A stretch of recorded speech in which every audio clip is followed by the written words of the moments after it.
Hello everyone, welcome to today's lecture. So today we will be discussing Essay 200 series. Okay. So before starting the Essay 200 series, few things. Number one, I'll be asking a lot of questions. I'll be making the session interactive. I'll suggest guys please participate. And during the session, if you have any doubts, do let me know. Ask the questions, enhance your clarity about the topic. Number two, try to read and take the notes with the lecture itself. Reason because these notes will help you at the time of exam to understand the topic. Okay, and then if you have any doubt, any doubt, please ask. I will be if it's related with the topic, I'll be taking it immediately. If it is not related with the topic, either I can take between the topics or at the end of the lecture. Okay. So let's start the today's topic. So I'll start the topic with one case. Basically, we'll discuss one case and then I'll start the topic.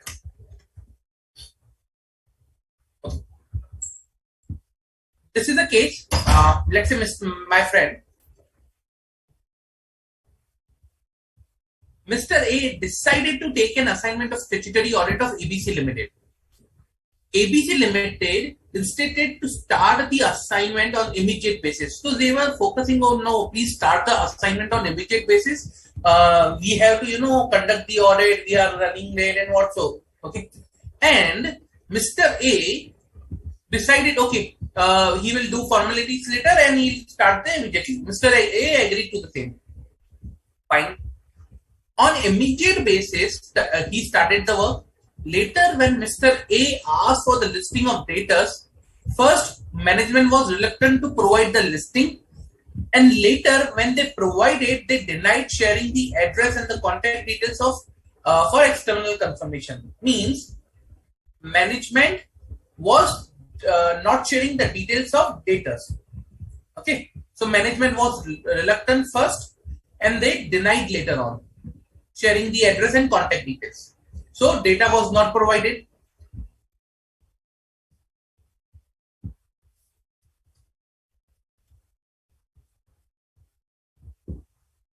Fine.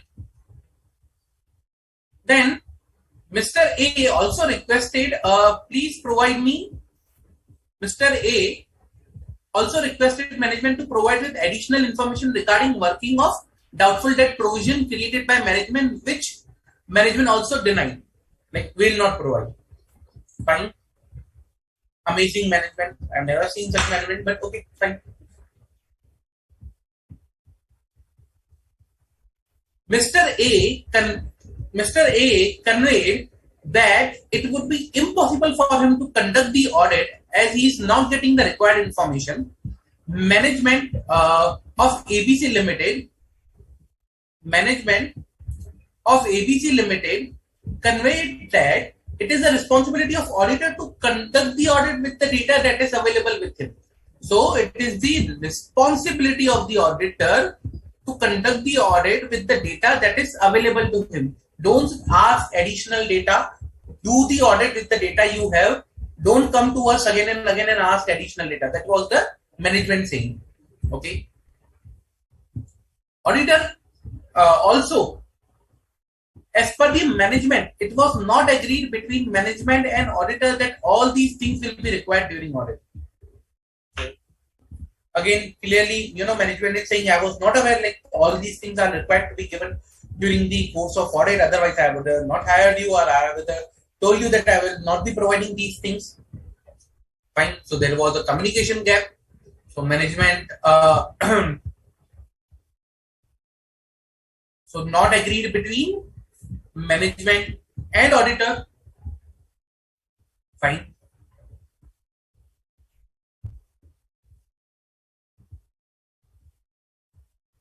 Later on, okay, auditor tried to explain the management their responsibility, but management did not agree to anything. So management was not agreeing anything. Like, they were stubborn, rigid. We will not agree anything. Do whatever you want. Okay.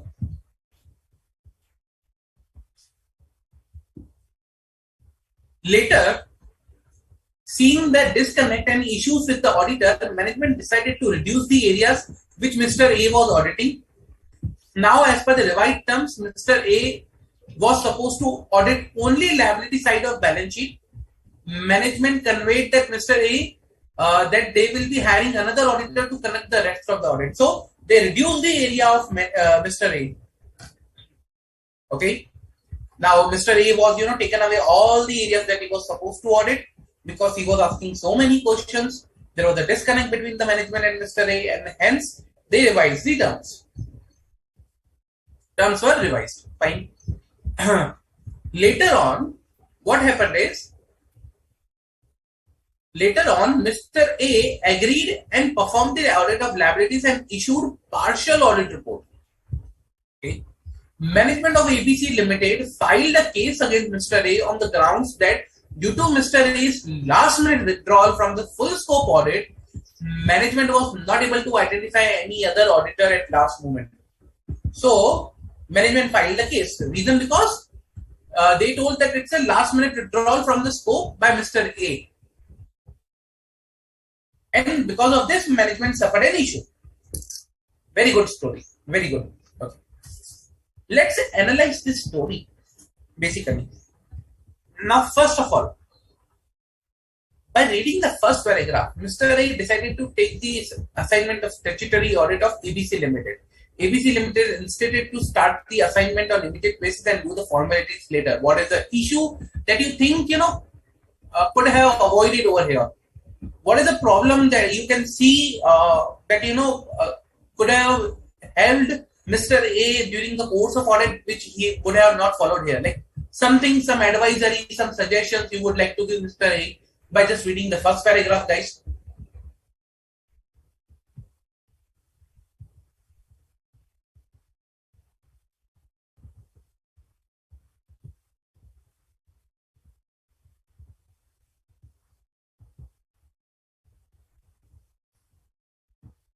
Any suggestions you would like to give to Mr. A by just reading the first paragraph?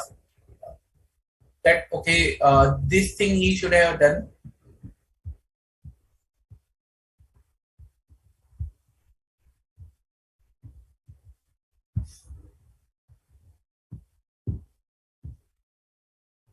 Okay, what I can give a suggestion to Mr. A on the basis of this. Instead of doing start on immediate basis, he should have done the preliminary work, and he should have agreed something with the management first. So I'll say okay, he should have agreed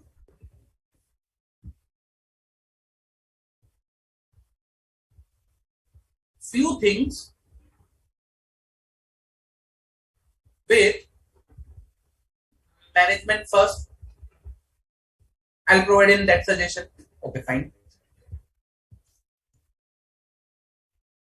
Then, second paragraph, Mr. A agreed to same on immediate basis and started the work. Later, Mr. A asked listing for data. First, management was reluctant and then they denied sharing. Now, second thing is what Mr. A should have done over here. Still,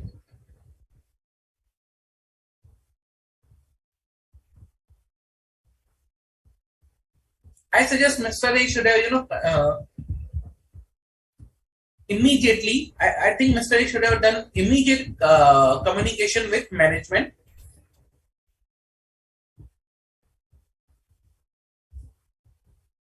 He should have immediately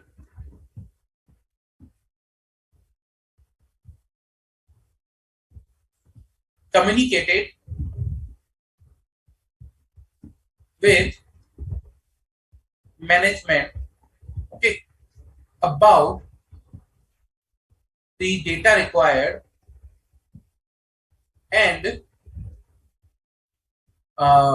if it is not provided, then, and if the data is not provided, then about limitation on scope.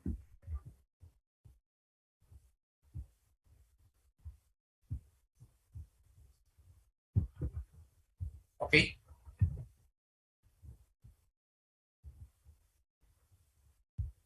Mr. A also requested management to provide additional information regarding working of doubtful debt provision. created by management, which management also denied. Again, same. So he should have spoke about limitation on scope if data is not given, and he should have considered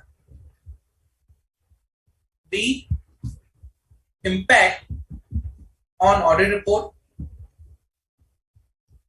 Fine. Mr. A conveyed that it would be impossible for him to conduct the audit as he is not getting the required information. Management of ABC Limited conveyed that it is responsibility of auditor to conduct the audit with the data that is available to him. Now there is a dispute. There is a dispute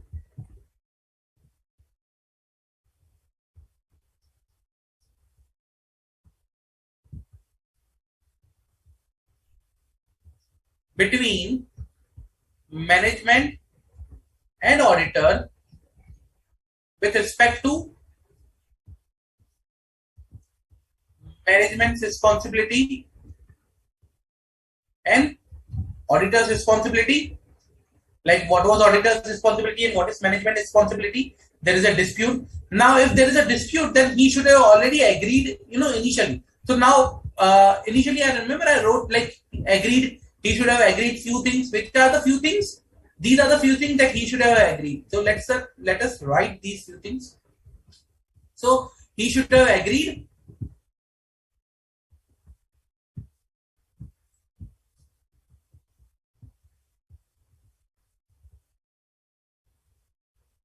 management responsibility, auditor's responsibility, because we know that at the later stage they are going to fight about on management's responsibility and auditor's responsibility. So better to fight at the later stage. Let's agree at the start of the audit itself. So agreed few things. Now which are the few things? First is the management responsibility. Second is the auditor's responsibility. Fine. And number 3, what he should have agreed is data required. Okay. Number 4, like, okay, if data not provided, then there will be a limitation on scope. Fine. So all those areas where there is a dispute, he should have agreed in the start itself. Now we'll see on which areas he is, having disputes, and we'll try to cover all those areas over here. Fine. Later, seeing the disconnect, okay, management decided to reduce the areas of Mr. A. Now, as per the revised term, Mr. A was supposed to only audit liability side of the balance sheet. Okay, fine. Management conveyed that they will be hiring another auditor to conduct the rest of the audit. Okay. So now there is a change in the terms, revised terms, and later on, they filed a case against Mr. A because Mr. A agrees to the revised terms. Now it was first. They only conveyed the terms. Later, when Mr. A agreed and performed the partial audit, they filed the case. So there's a dispute with respect to the terms. Okay, so he should have already agreed the terms well in advance. Terms of audit. Second, he should have not agreed. He should not agree to change the terms. Okay, he should not agree to change the terms. Now, these are the things by this whole story we can identify. He should have agreed on the first instance. Clear? If I have to break it down, like for example, I identified, okay, these are the things that he should have agreed.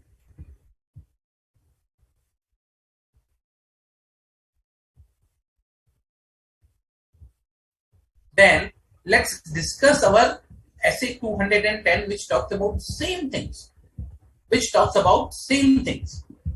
What essay 200 says? Essay 200 says that, first of all, title. What is the title? Title says that agreeing the terms of engagement, audit engagement. Okay.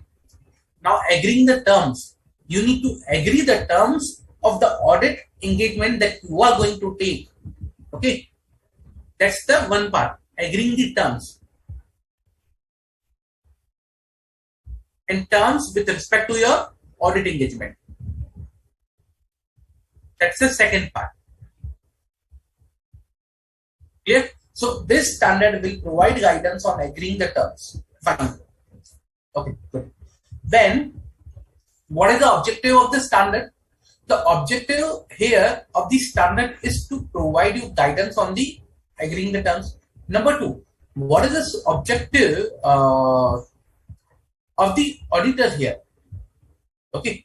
Now, the objective of auditor should be to establish, okay, whether there are preconditions for an audit present or not. Number one, preconditions to an audit present or not. Okay. Now, what are preconditions to the audit? Simple. The areas, the areas that we were, seeing over here.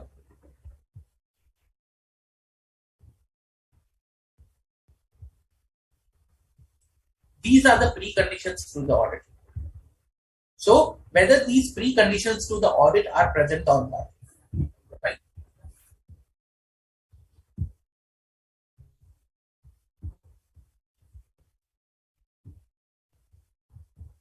Why preconditions? Reason because we know on these areas management is going to fight with the auditor at the later stage. That's why these are the preconditions. Agree on the first instance. Agree on the first instance, then only you go to the next stage. So you see in detail what are the preconditions other than this. Okay, but basically these are the certain things that you need to agree before start of the audit. Preconditions, that precondition, that start of the audit, before start of the audit. Okay.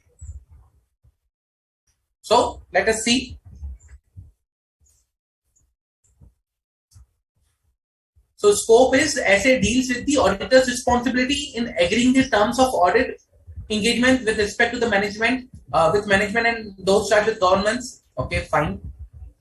Objective is to accept and continue an audit engagement only when basis upon which it is to be performed has been agreed through.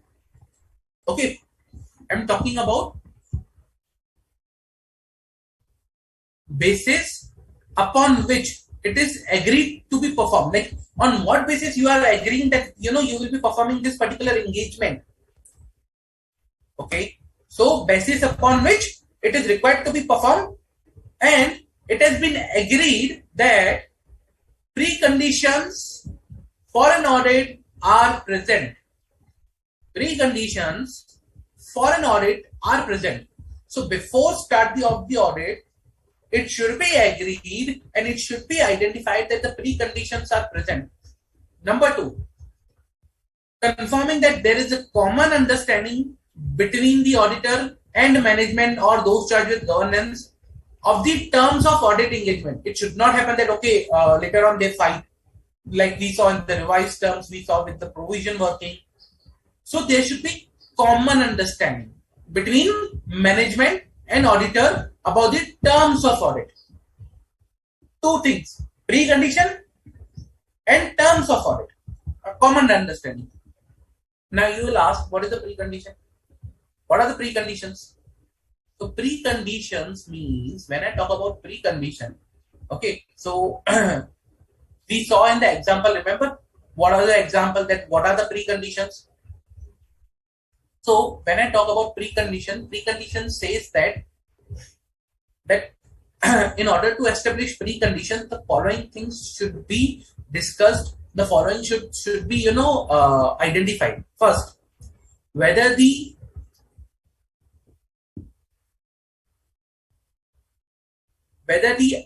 FRF to be applied in preparation and presentation of financial statement is acceptable, means whatever financial reporting framework they are applying. FRF is a financial reporting framework.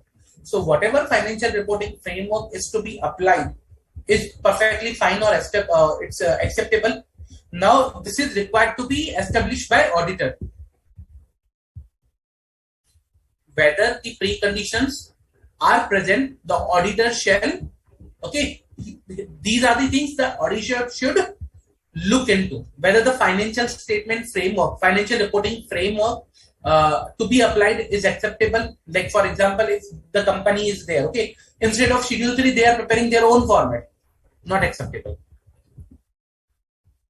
Obtain the agreement of management, that is, it acknowledge and understand its responsibility. Now, which responsibility we are talking about?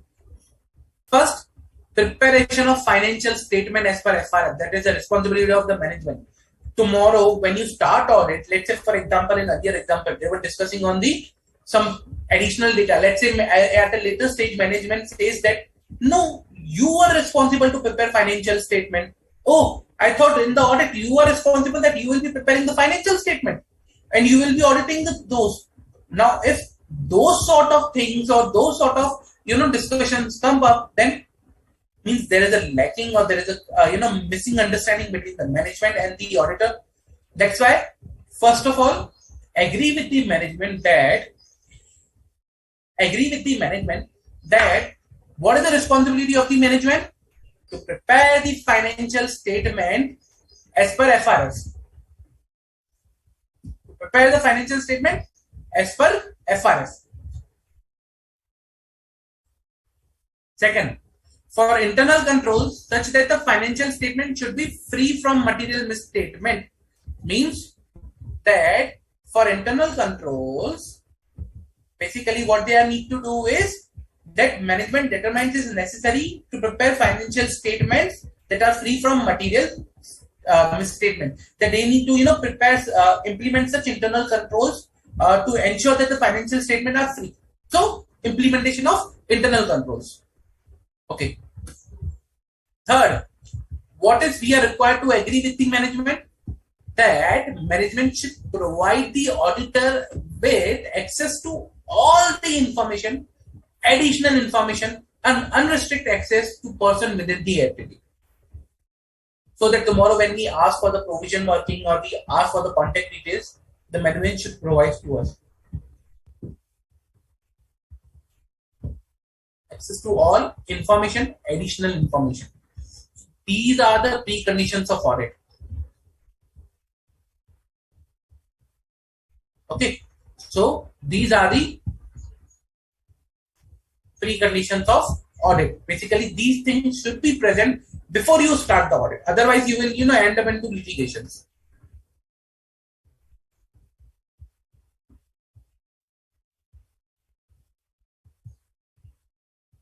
Understood? So there are two objectives. One, whether the preconditions are present. Number two, what was the second condition? That there should be a common understanding of terms between the management. Fine. Now, there's an additional requirement of the asset. Okay, there are some requirements of the asset. We understood what are the preconditions. Okay, and we understood, okay, what there should be agreement in the terms. But other than this, what is the requirement that the asset provides? That, let's say, if management imposes any limitation, so this essay, when I say requirement, it provides you the additional guidance in case when you are stuck somewhere, in case when you are not able to identify what to do, or when there are certain changes in the terms of audit engagement or additional consideration in case of engagement acceptance.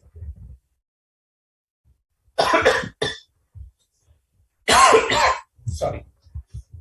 Okay, yeah. So when these things happen, at that time, what you are required to do, that all things, all things that are what you can do, what should be the things or you should be doing, all those guidance are there. Okay. So let us see some of these guidance and requirements of the asset. Good. Okay. Now, first, with respect to the limitation. Now, if there is a limitation on the scope of the audit, okay, for example, management is not providing you the data, management is not giving you, let's say, additional information, or management is, saying that, okay, you are not required to work upon this area, this is not in the part of your audit, and all those such stuff. That management is, forcing you to, okay, please do not look onto these areas. So if something, such nature happens, then what you need to do is, if management or those charged with governance impose limitation on the scope of work such that the limitation will result auditor in disclaiming the opinion, the auditor shall not accept such limited engagement. Means if you know that management is already saying that you are not required to see, you are not required to work upon these areas, then you are not required to accept the engagement. Don't accept. Because it will be your responsibility once you accept the engagement that you should provide all the details sufficiently, all the things appropriately, you report appropriately. If there is a limitation, then it will come upon you. Second, if the preconditions of the audit are not present, if preconditions of audit are not present, then auditor shall discuss the matter with management. You need to inform to the management, okay, these preconditions are not present. Please accept these preconditions first, and then we'll start the work.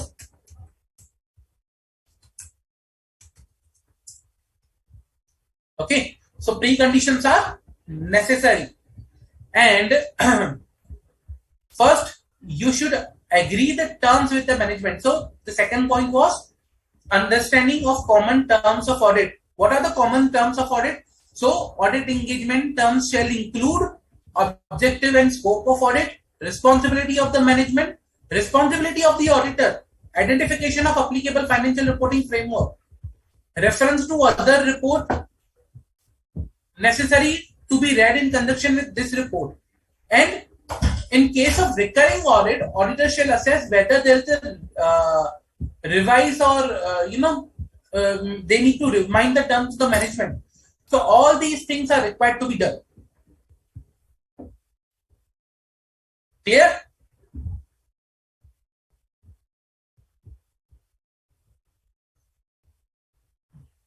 So again, preconditions of audit we saw. If there is a limitation before start of the engagement, do not accept. Simple. Okay. Agree the terms with management. Responsibility, auditor management, objective and scope of audit, applicable financial reporting framework, reference to any other report that you are required to give. And in case of recurring audit, auditor shall assess whether circumstances require the terms of engagement to be revised, or if they need to remind to the management what are the terms. Okay. Any doubt? Any doubt, guys?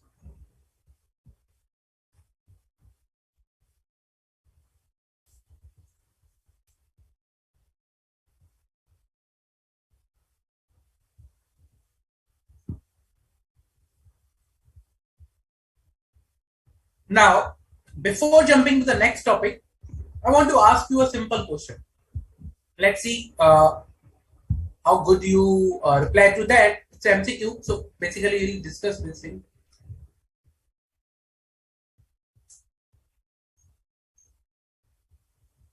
Just a minute. Let me pull up that MCQ over here.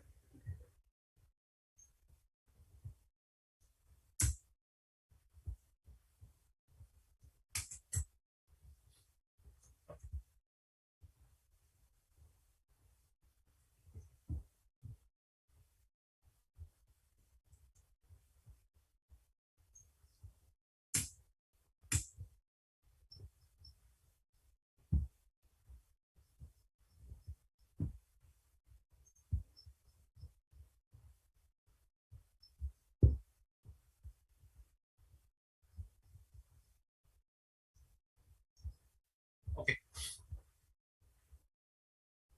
So let's discuss one MCQ first.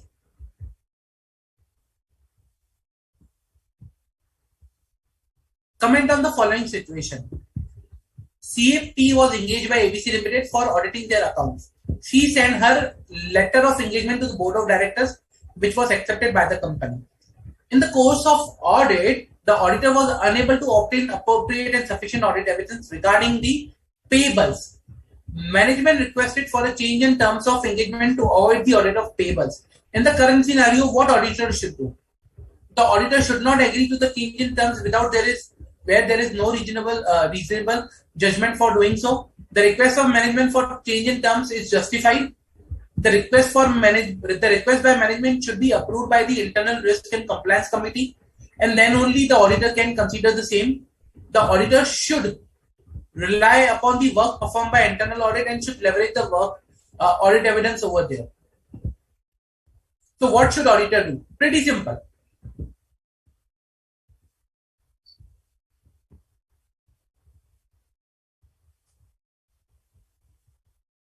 Come on, guys. So now what should auditor do in this case? Correct? Absolutely correct, Himanshi.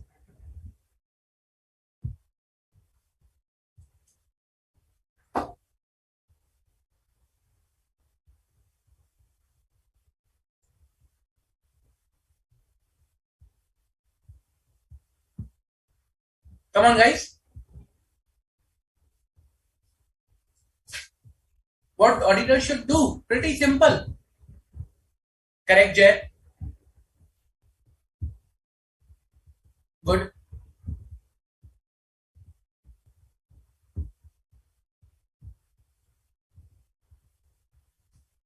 So the answer is the auditor should not agree. Simple. We already know that okay, auditor should not agree to change in terms. We also saw over here. Okay, auditor agreed to the revised terms. So he only audited the liability side, and later on it was case on him that because of him they were not able to find the new auditor and everything. So when he agreed to the terms, he was like into the litigations.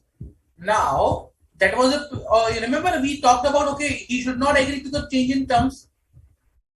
So standards SA 210 also says on the same line that when there is a change in the audit engagement, terms of the audit engagement, okay, if prior to completing the audit engagement, if auditor is required to change the audit engagement that conveys a lower level of assurance, means your terms forces you to provide a lower level of assurance. I'm talking about revised terms, okay. Then the auditor shall determine whether there is a reasonable justification for doing so. So now the concept of a reasonable justification comes into the picture. Unless and until there is not a reasonable justification, you should not agree to the revised terms. You should not agree to the revised terms. Okay. Okay. Now, if let's say for example, if prior completing to the audit, we understood, okay, prior completing to the audit, we should not agree to any change in terms when it is providing lower level of assurance. Lower level of assurance means that, okay, do not audit this area, do not audit that area, leave this area, leave that area, only your work is restricted to this areas. So that is lower level of assurance. So when any of the change in terms forces you to provide a lower level of assurance, don't accept unless and until there is a reasonable justification to do so. Okay. If the terms of audit engagement are changed, okay, if you think okay, no, there is no issue of lower level of assurance, so rather management is saying do additional testing, test some other area. If there is a change on a good side, okay. If there's a change in the good side, okay, then what you should do is, you should agree on the new terms and document the same in writing. Always better to document in writing. Reason because tomorrow it may happen that based on the revised terms, management might come up to you, okay, why you audited this thing? When we asked you to audit this thing. So better to document. If it is not on the bad side, it's always better to document. Okay. Now, if auditor is unable to agree to a change of terms, let's say for example, management is saying don't audit the asset side of the balance sheet. You are saying no, I will audit. Otherwise, I cannot continue the audit. Then, if such a situation arises that okay, management forces you, please do not audit. Provide a lower level of assurance. We won't allow you to go further. Then, the auditor shall withdraw from the engagement and report to those charges governance. He should withdraw from the engagement. Okay, that okay, instead of providing the lower level of assurance, don't provide any assurance. and confirm the Joe's charge with governance that okay, you are not able to perform the audit.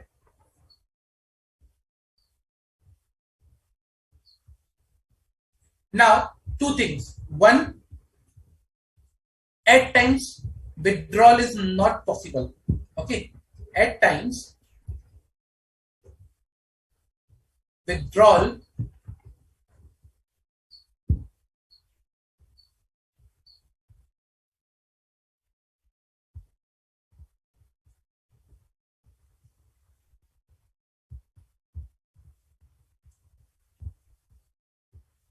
is not possible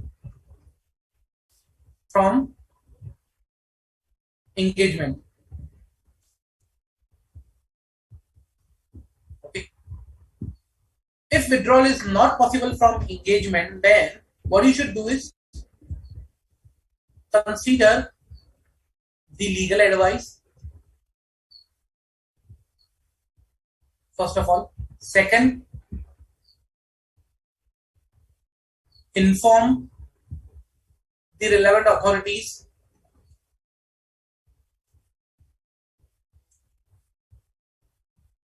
Okay, about the situation. Third, if you are not able to provide any assurance, then disclaim the opinion. Or if you know that this limitation or something, is creating a burden, creating a limitation for you to gather the sufficient and appropriate audit evidence, then disclaim the opinion and say that okay, you are not able to gather the appropriate audit or evidence, and hence you feel that okay, like there is, you cannot give any opinion.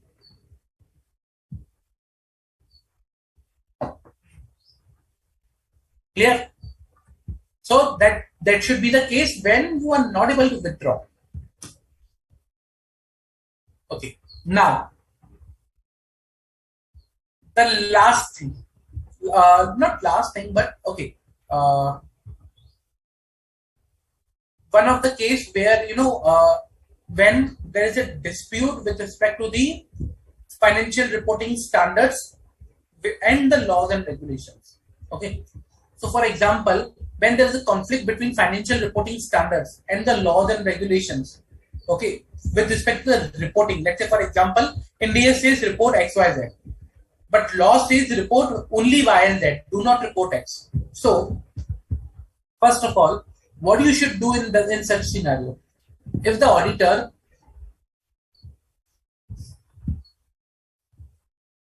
should determine where there is a conflict between the financial reporting standards and the additional requirements.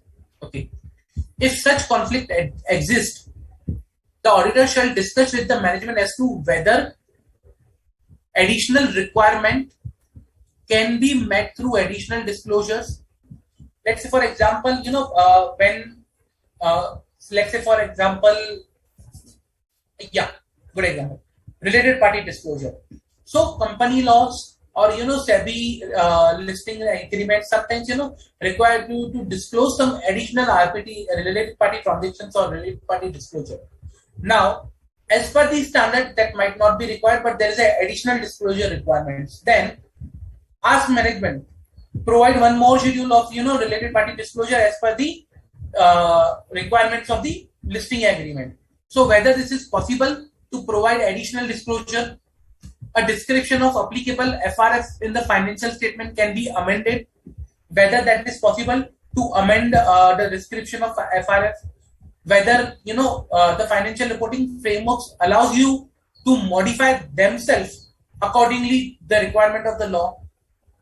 If the above is not possible, then auditor shall modify the audit report. Simple. Okay. If above is not possible, then the auditor should modify the audit report. Okay.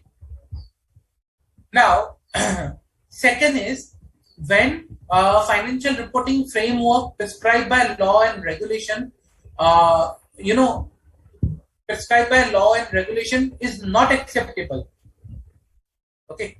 So because of certain conditions or because of some issues, there is a conflict between the financial reporting framework prescribed by the law, okay, and that is being followed by the management. So in that case, what you should do is agree with the management, okay, provide additional disclosures, see whether it is possible, to modify the FRF in that case. Okay, if it is possible to modify the financial reporting framework, then fine. If it is not possible to modify, then you need to again modify your audit report. Okay. Okay. So that is, we saw when there is conflict between financial reporting framework and with respect to the financial reporting framework followed by management and prescribed by law. Any doubts till now? Any doubts?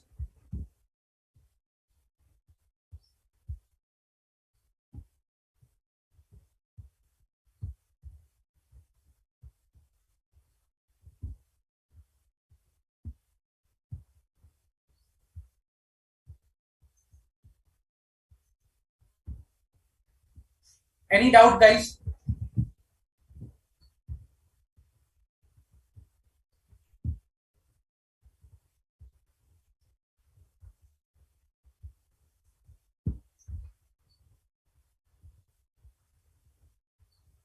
Okay.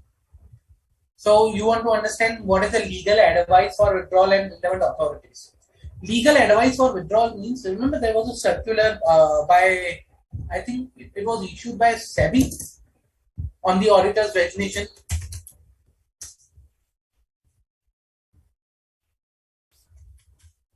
Let me bring that circular over here.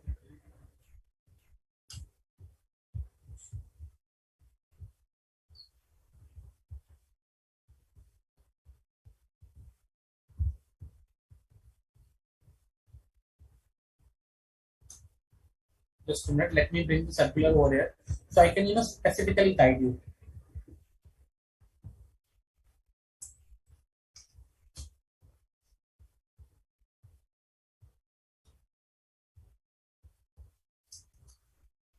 Okay, this is a circular which was issued by SEBI with respect to the resignations by the auditor. Okay. Now, what this circular was saying that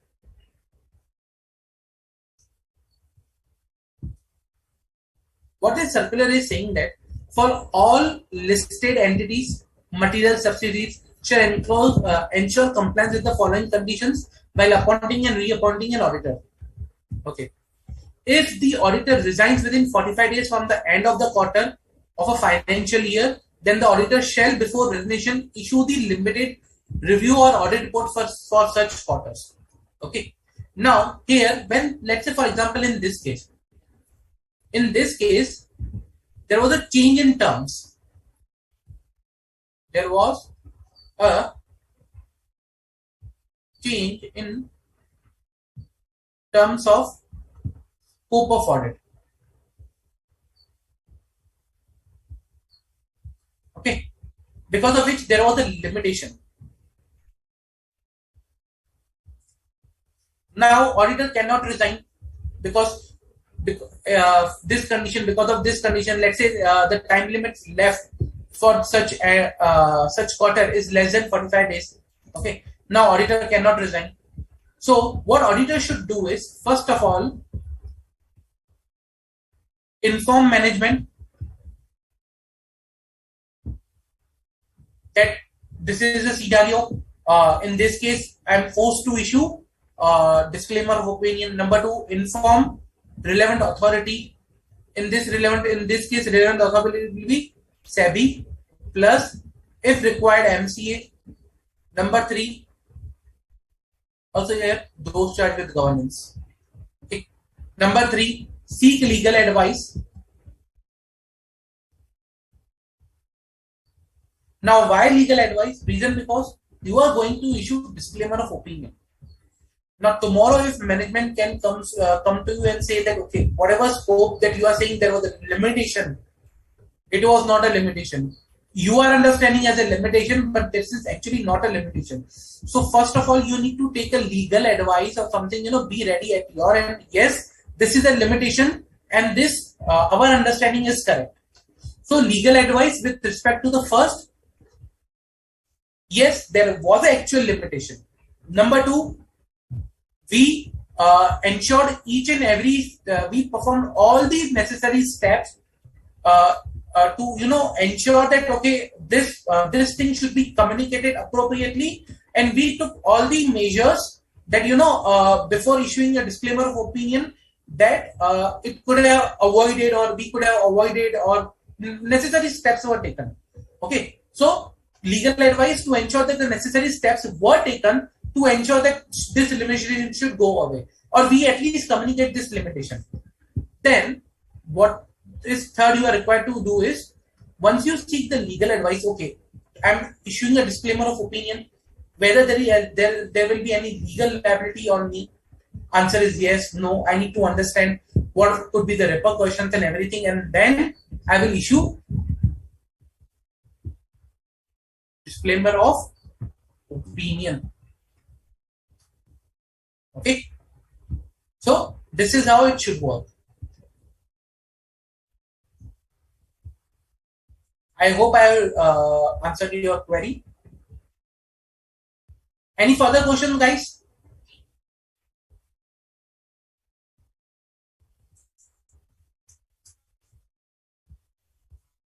Any further questions?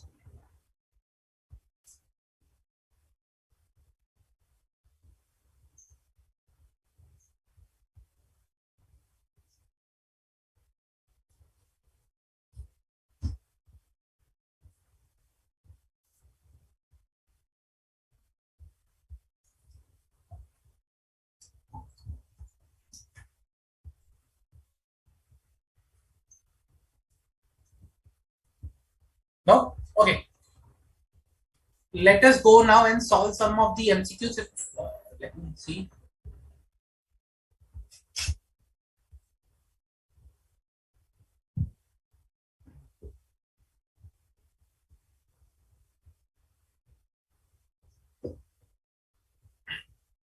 Okay.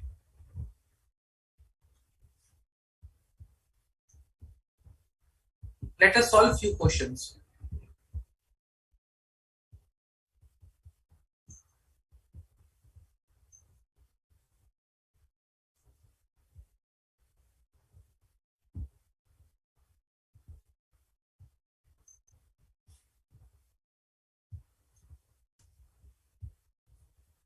Ms. P, Chartered Accountant, has been appointed Statutory Auditor of Messrs. ABC Private Limited for audit of their financial statement for year 2019-20. Company has mentioned in the audit terms that they will not be able to provide fixed asset related details. Exit fixed asset and its records are situated to a remote location. Mr. V, during the course of audit, it's located at a remote situation, and so they will be providing those details to Mr. V. Okay. Moreover, management is the view of that the balance sheet of balance of the fixed asset are not material value, and hence they can avoid from the scope of audit.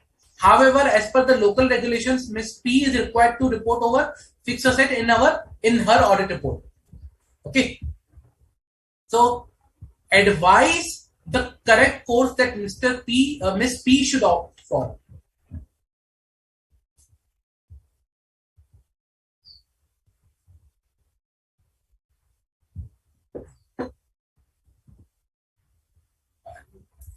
Rectify over here, it's Ms. P. So, what is the options available? As per SA 210, auditor should refuse to accept the audit engagement when management imposes limitation on the scope of audit. There is no limitation on the scope of auditor's work as the fixed assets are of no material value. So, auditor should accept the appointment. Auditor can accept the audit engagement if management gives representation that there is a material there is no material misstatement. No material misstatement in the fixed asset balance reported in financial statement. And fourth, if management can provide internal audit reports stating that the representation then the auditor can accept the engagement. So what should be the correct option over here? Correct, Jay?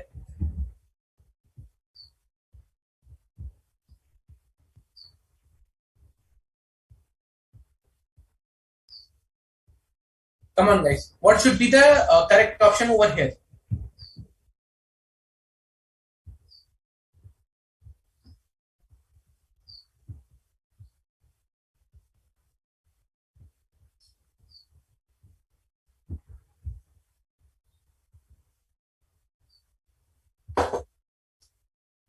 Come on.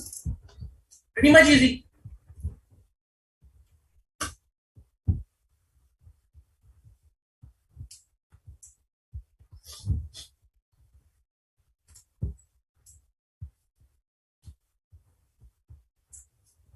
Pretty much easy.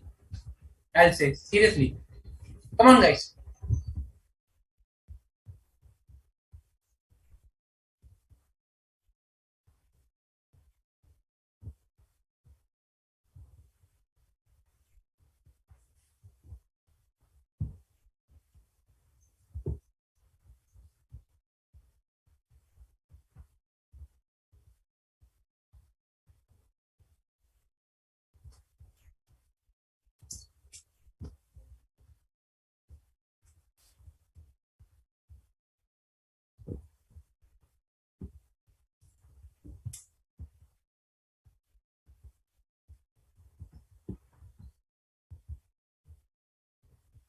Come on, guys. Pretty much easy.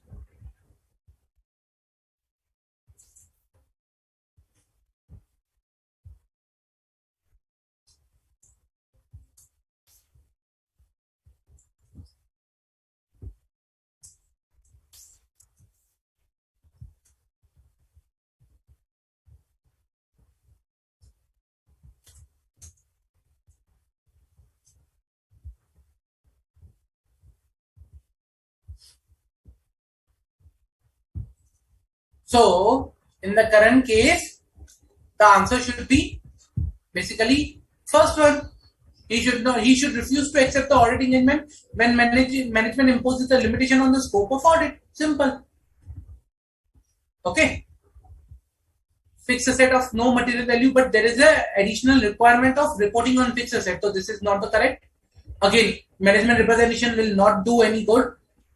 Internal audit report will also not do any good unless and until we are required to report separately. We need to obtain evidence that is there. So the first one is the correct option. Okay.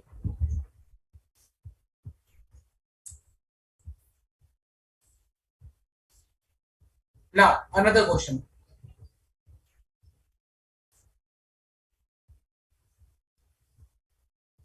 Your firm has been reappointed as the auditor of APC Limited, a well-established manufacturing company. Till last year, management was ready to provide all the written representation. However, during the current year, management denied to provide all the written representations and asked the auditor to incorporate the same in the engagement terms. Okay. Management of the view that all the representations as compared to the last year are same as compared to the last years, and hence management will not provide all those representations again. Auditors should leverage from the written representations provided in the previous year.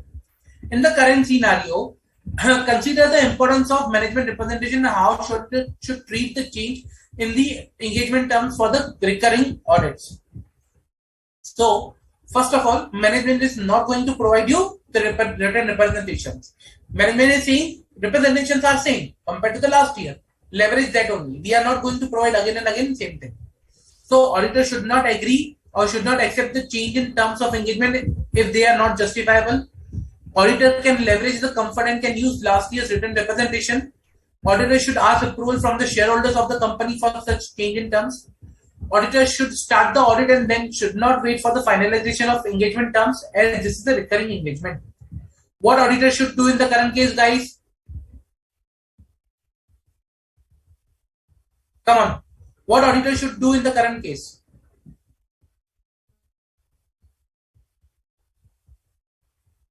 Pretty simple.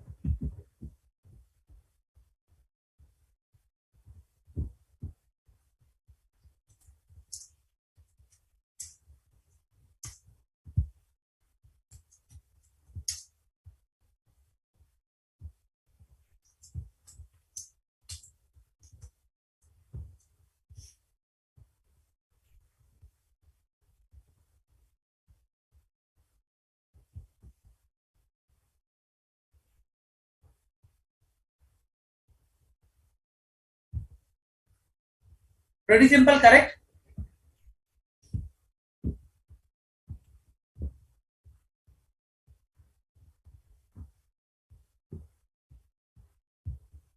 Come on, guys. What should be the correct option over here? Correct, Jay.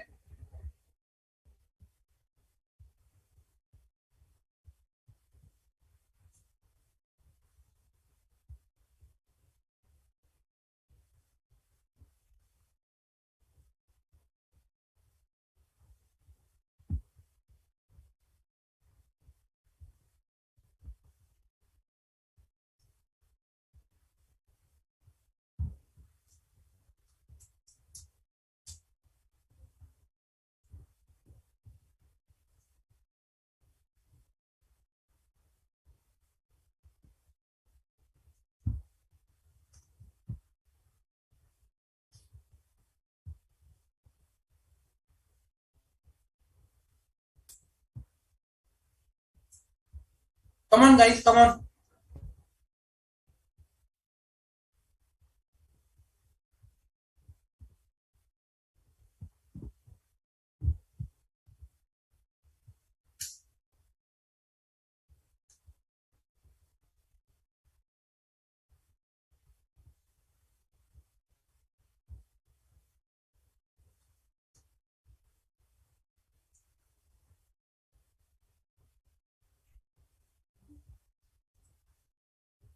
I'll take up one more question that was there in one of the division test paper. We'll discuss the answer of that question also. Uh,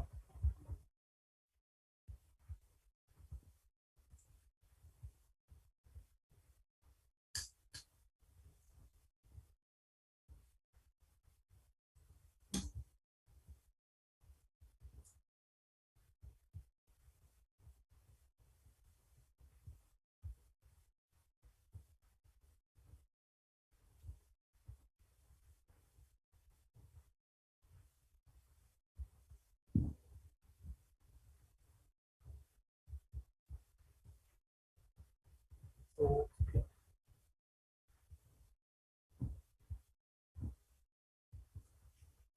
okay. So in the current case, what will be the answer here is, in the current case, again, many auditors should not accept the terms and conditions till the time it is not justifiable. Otherwise, what will happen is it will be limitation on the scope of audit, and auditor will not be able to provide appropriate assurance. And hence, one is the correct, second, third, and fourth are incorrect. Okay. Let me go to the one of the questions that were asked in the article.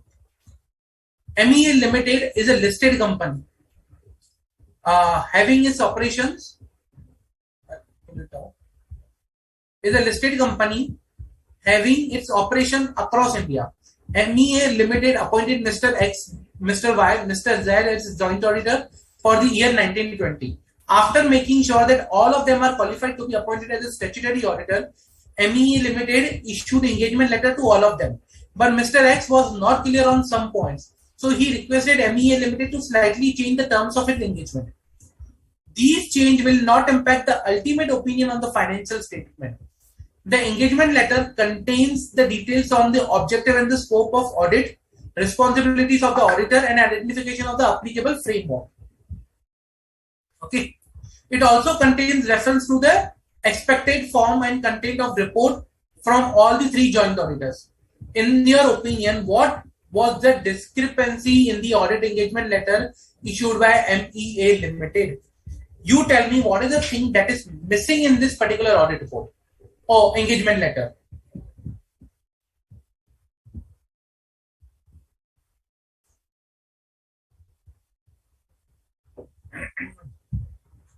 Okay, so we already discussed what are the areas that should be there in an engagement letter.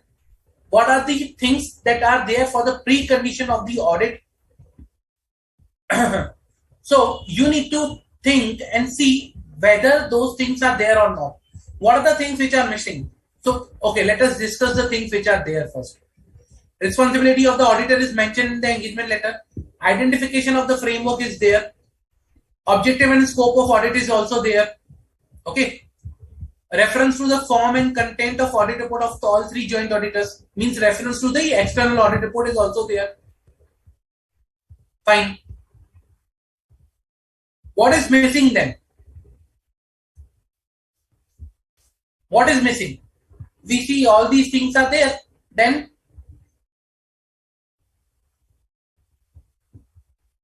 correct, Himanshi. Absolutely correct.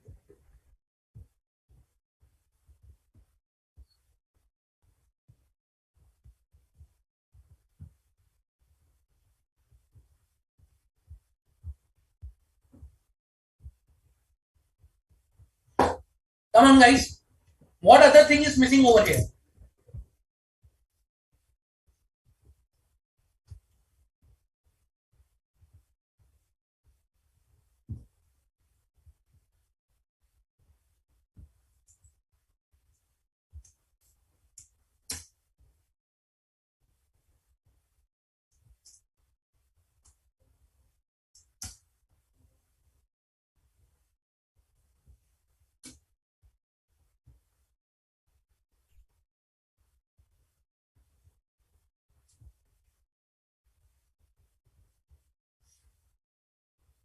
Come on, guys. Pretty simple. We have already discussed these things. So you need to just think what is the thing that we are seeing or we are thinking, that should be missing over here.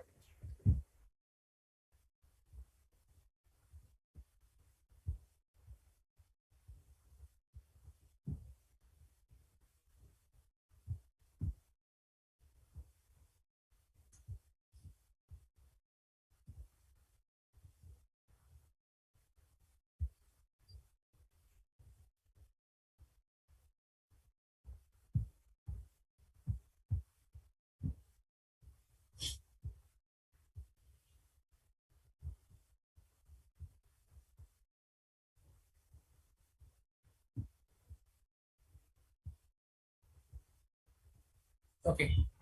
So in the current case, the missing important thing is management's responsibility. Okay.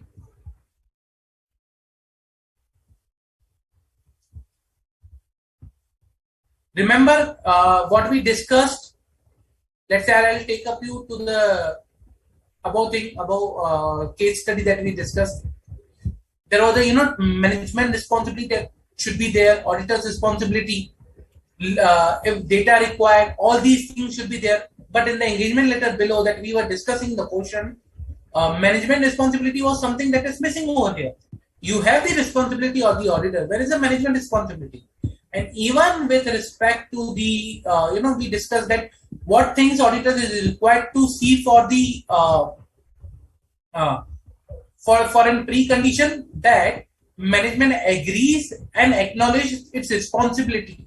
Which are the responsibilities of the management? Preparation of financial statement as per applicable FRF, to establish internal controls, to provide auditor with all access to all the information and additional information and unrestricted access to the person within the entity. All these things are required that management should understand, and that is something missing over here. If these things are missing, again the same scenario you will repeat. What scenario? Like we saw in the case that management was not able to understand their responsibility. They were arguing. They were saying, do the audit with whatever data you have and all those stuff. So, management responsibility, that is something missing. Now, how to answer an exam?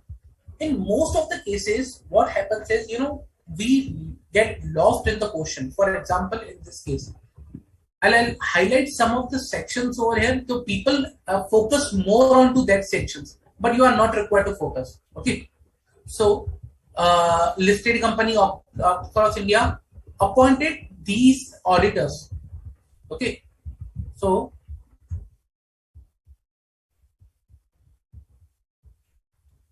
appointed Mr. XYZ as in joint auditors. So first things come into mind. Oh, it's a joint auditor. We should think about SA 299 or joint SA with joint auditors. Okay. Now, fine. People think first impression they have. Okay, this is something with related to SA 299. Okay, good. Then Once you read ahead, once you go ahead, what you then think is, okay, this is in,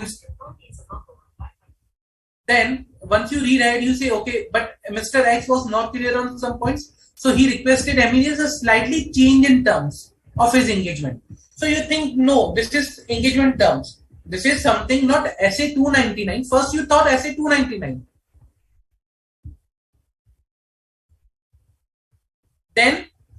Then you thought, no, from SA 299, SA 210, but it is with related to change in terms.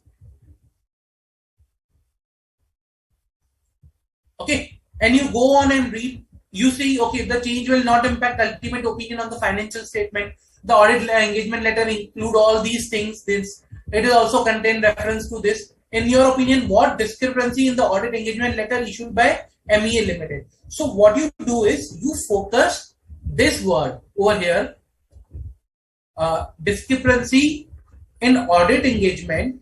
You focus on this word with respect to slightly change of terms. You correlate with that and you answer accordingly. Okay, so most of the students work in that way. When they start reading the question, they start forming, okay, which topic it is, and by the time they reach on the bottom of that question, if they already are, formed an opinion, okay, this question is with respect to this topic and we need to answer it in this way. But your actual questions start from this particular place.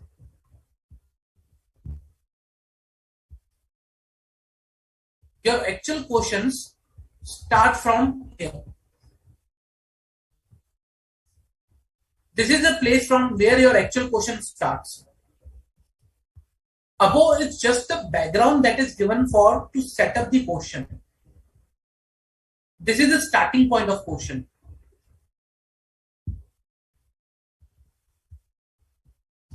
That the engagement letter contains the following details. It contains the references. Is what discrepancy is there.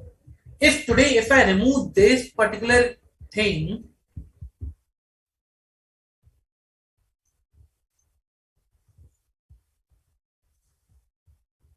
still you will be able to answer. But this is just a pretext to the question that is given. And most of the people answer on accordingly this basis. That is wrong.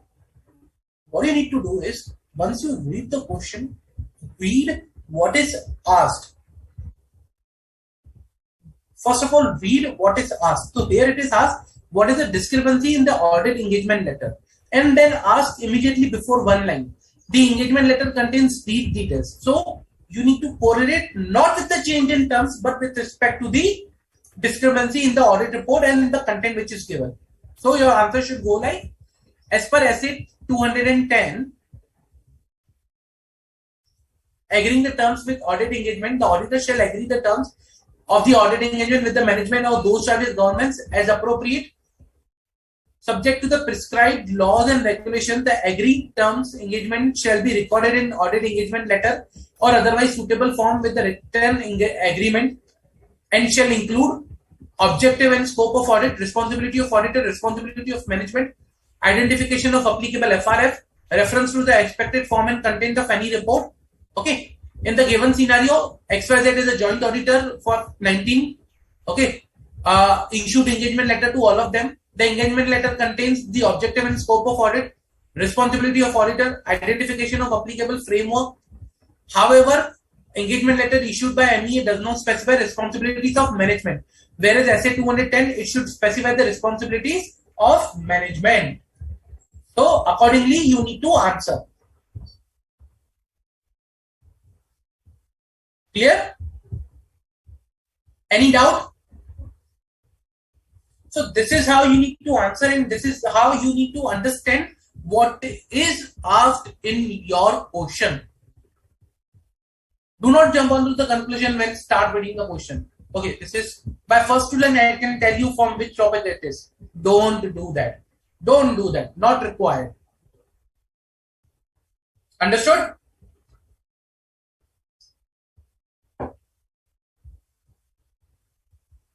Clear, guys?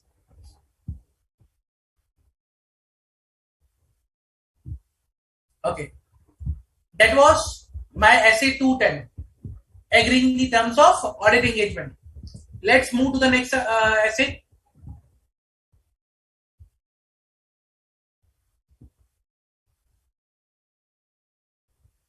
First, I'll take a small essay, that is essay 230, that is audit documentation. Okay, we'll be first talking about audit documentation because it's very important. And first, let's have understanding of the audit documentation, and then we'll come to the essay 220. Okay, audit documentation. As the name suggests, it's something about related to the documentation thing. So it is talking about what should be the form of documentation and what should be the appropriate documentation. Okay, so here the scope of essay is to objective and scope of this particular essay, okay, is that to prepare audit documentation for an audit of a financial statement. So this scope is related to the documentation thing. The essay will guide you regarding the documentation thing. What are the objectives of the particular essay? Objectives are that the auditor should appropriately sufficient and appropriate record for the basis of audit report.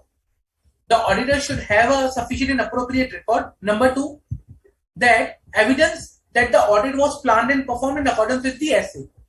Means you should have sufficient evidence that audit was planned and performed according to the essay and law. But how will you ensure, how will you prove that the audit was performed as per the essay? By having documentation on hand. Okay, this is the requirement of essay, this is what we planned, this is what we performed, and all those 3 things are in line. Okay, now what are the requirements? First of all, let's understand what are the requirements of this particular essay, and along with that we need to understand what do we mean by appropriate and sufficient audit documentation.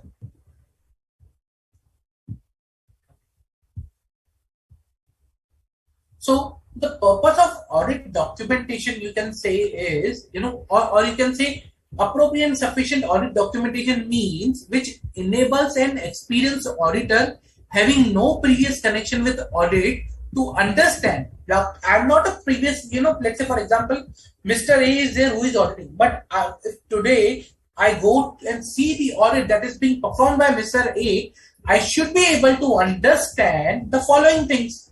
What are the following things? The nature, timing, and extent of the procedures performed, results of the audit procedures performed and evidence obtained, significant matters, the conclusion reached, and significant professional judgment. If an independent person other than the auditor, if he is able to understand all these 3 things, then there is a sufficient documentation, sufficient and appropriate documentation. Okay, if an independent person, let's say audit is being performed by Mr. A, if today I go, let's say for example after the close of audit, let's say 2 years later, okay, file comes to me,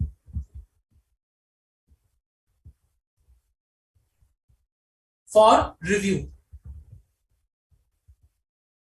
by whatever reason. Okay, don't go into the reason. By whatever reason it comes to me for review after 2 years. Now, if I am able to understand,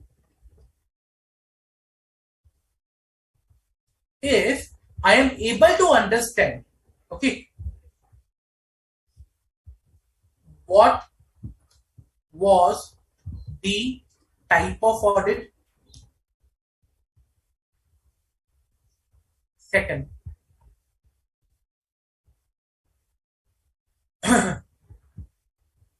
what was the period of audit? Okay. Third, when audit procedures were performed.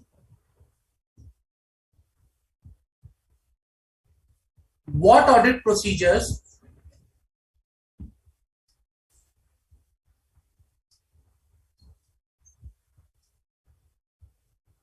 were performed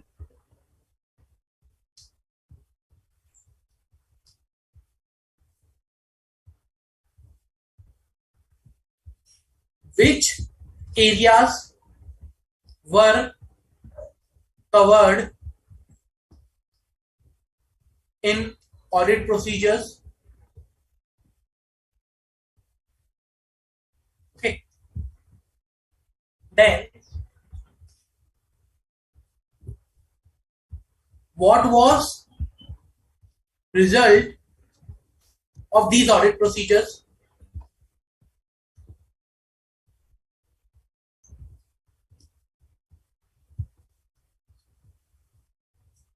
Okay. Then any significant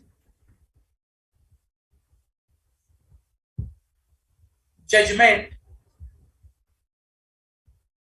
taken by auditor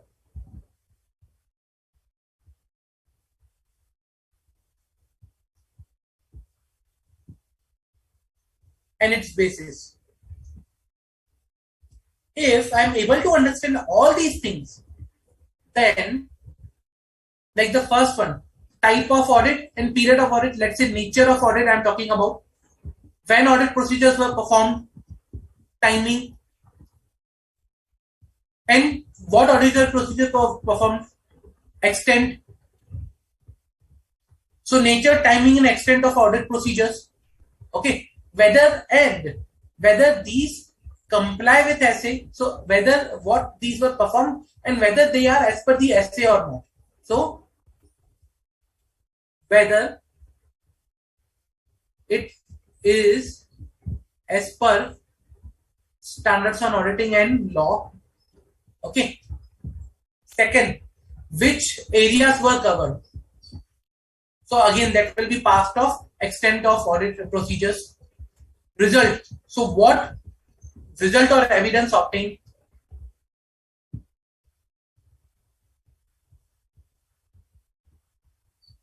Then significant judgments.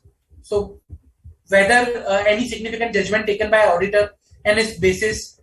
So we will understand the professional judgments.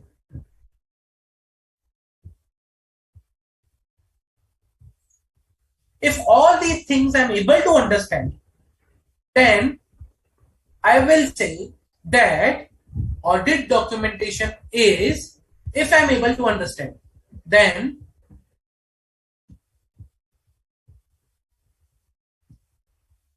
audit documentation is sufficient and appropriate. Okay, is sufficient and appropriate.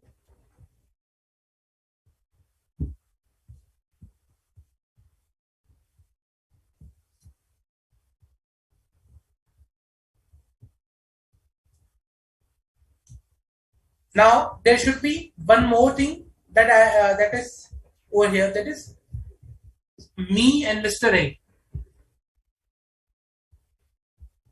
I should not be part of the audit team, means we should not be related, or should not be part of same team. We should not be part of same team. Reason, because I should be independent person, without any prior knowledge to that particular audit. If without any prior knowledge to the particular audit, if I'm able to understand all these things, then only I can say there should be the appropriate and sufficient audit documentation present. Otherwise, not. Understood?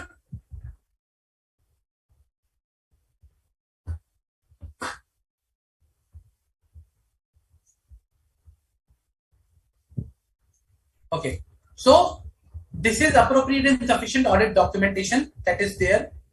Now, when I talk about documentation, so what should be documented? What should be form, content, and extent of the documentation? Like how detailed we should document. So first of all, to document, what we need to do is we need to ensure that size and complexity of the entity. We should take care about, what is the size and complexity of the entity, audit evidence obtained and its significance, methodologies and tools that are used, identified risk of material misstatement, nature of the audit procedures, exceptions identified. All these things are the element that define, okay, what should be form and content of my audit documentation. So these are the areas that ensures, okay, these what should be my form and content of my audit documentation.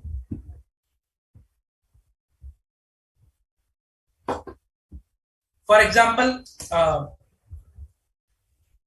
audit programs. If I talk about audit documentation, means audit programs, any memorandums that are written, summaries of significant matters, letters, confirmation, management representation letters, checklist, work papers. All these are part of audit documentation.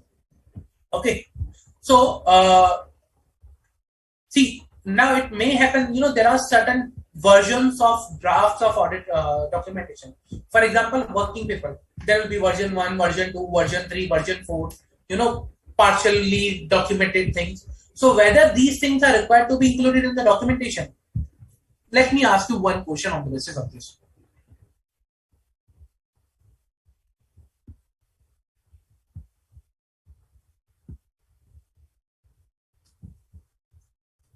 So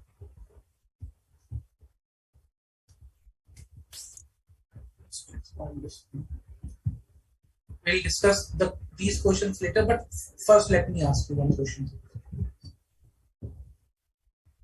Mr. A, the engagement partner,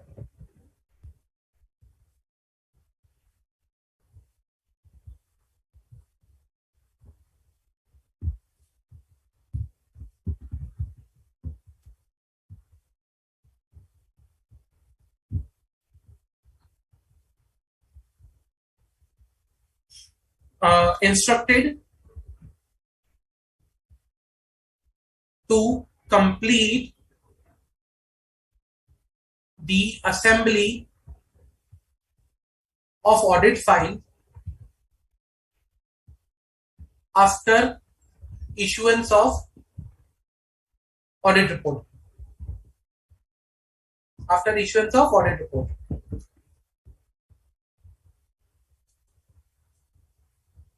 During assembly,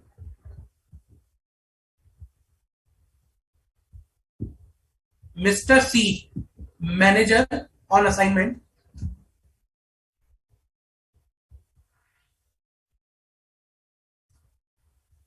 was of opinion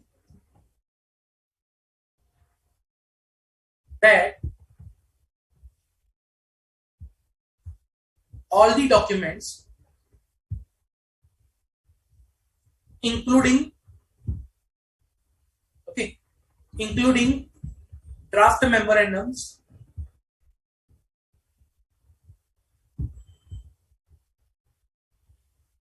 slash draft memorandums, or we can say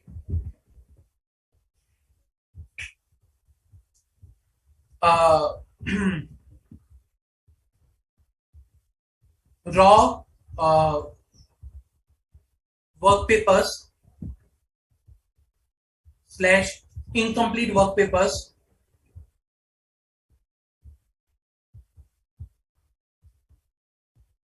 incomplete work paper versions, okay, are also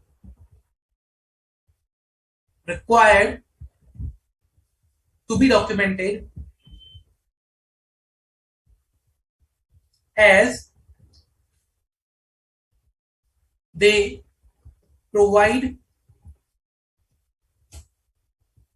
details regarding the preliminary thinking process adopted by team.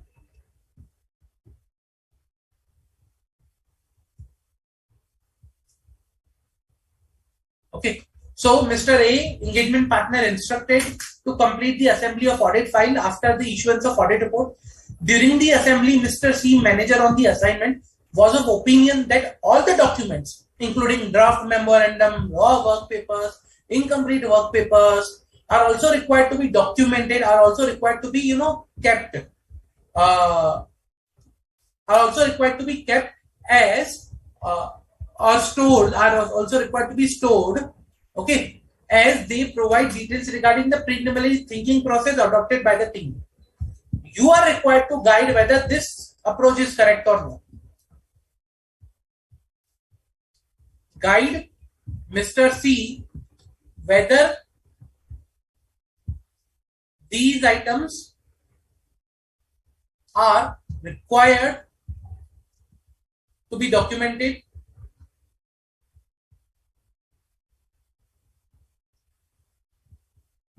So guide Mr. C whether these documents are required to be, are required to be documented or not. Come on, pretty simple.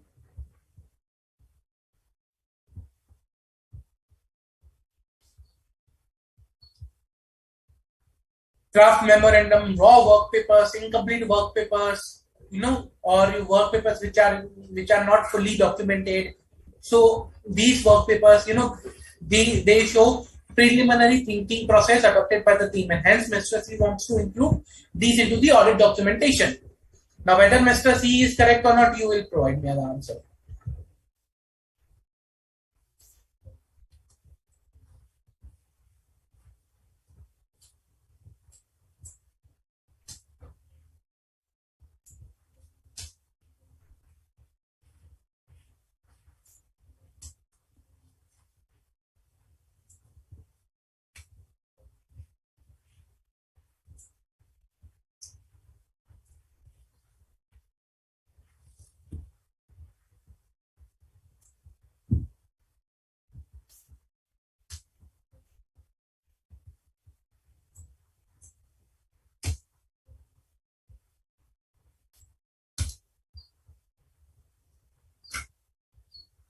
Come on.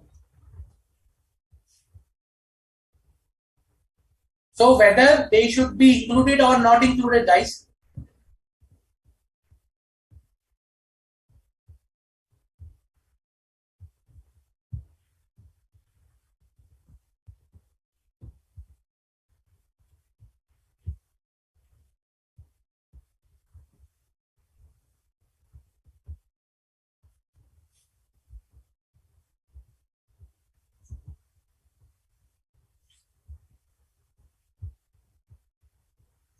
Whether these should be included or not.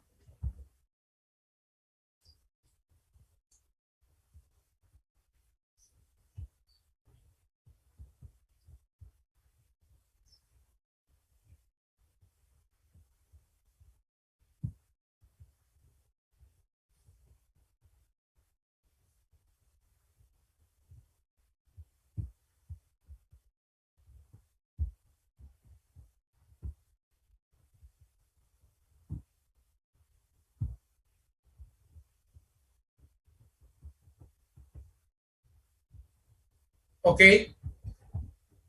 Correct, Jay.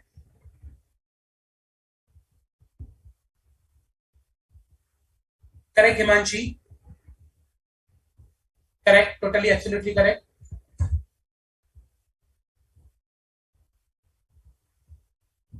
Okay. So basically, what should be done is, these documents are not required to be, stored or, kept as a file of audit documentation. Reason because these do not provide preliminary thinking, rather these are the incomplete document, and they do not provide the appropriate thinking and the final thinking of the audit procedures that will be performed, or decision that has been taken by the auditor.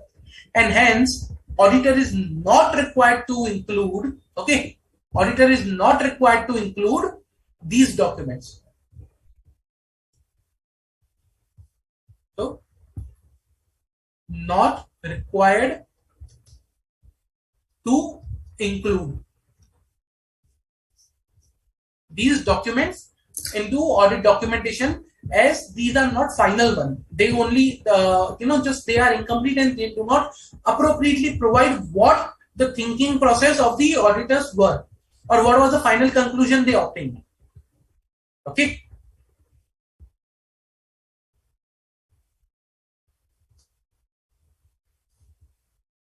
So that was one of the question. Let's go back to the essay now. With respect to the documenting nature, timing, and extent of the audit procedure, what they are required to document is what test and how it was performed, who performed the test and when it was performed, who reviewed and how he reviewed and when it was reviewed. Okay. Also document discussions on the significant matters discussed with the management and those charged with governance. So all these things are required to be documented with respect to the nature, timing, and extent of the audit when we talk about the audit procedures. Okay. Whenever there is a, let's say, departure from the relevant requirement of a standard, okay, at that time what we are required to do is either we are required to document that what alternate audit procedures was performed because there was a departure, and second, what was the reason of the departure and what is the effect of the departure on the audit report. So two things: alternate audit procedure and reason for the departure and effect on the auditor's report. These are the things that are required to be documented. Okay. Now, how to document things that arise after the date of audit report? Okay, if after the date of audit report, if any new things comes up, okay, so then you need to document the circumstance encountered. Let's say why it was required something to document after the audit report. So why it is required to document, first of all, okay, the new and the additional procedures that are performed after the date of audit report, and who reviewed and when the additional procedures were reviewed. Let's say, for example, after the date of audit report, who reviewed the additional procedure? Engagement partner, engagement manager, or the senior associate on the assignment. And when it was reviewed, like 2 days after it audit report, 10 days after, a month after, all those things are required to be documented. Okay.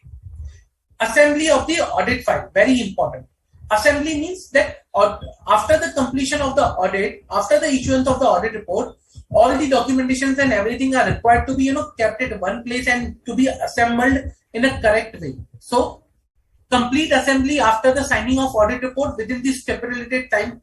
Some firms follow 15-day time limit, some follow 30-day time limit. So there should be one time limit within which that should they should assemble all the audit documentation at one place and prepare a file. Okay, complete the assembly within the stipulated time. Okay, once the assembly is done or even the signing of audit report is done, we are not required to alter or change any of the audit document after signing of the audit report. Do not change any of the audit document unless and until there is some necessity, which is this particular category, audit procedures after audit date of audit report. So if you are changing any of the audit report, any of the documentation after audit report, why it was changed, what was the circumstances, what was changed, who reviewed it, and when it was reviewed. Okay, so if exceptional circumstances, then all changes must be reviewed and reason for changes must be mentioned. Clear? Any doubt till now with respect to the audit documentation? Pretty simple, nothing difficult over here. Any doubt, guys?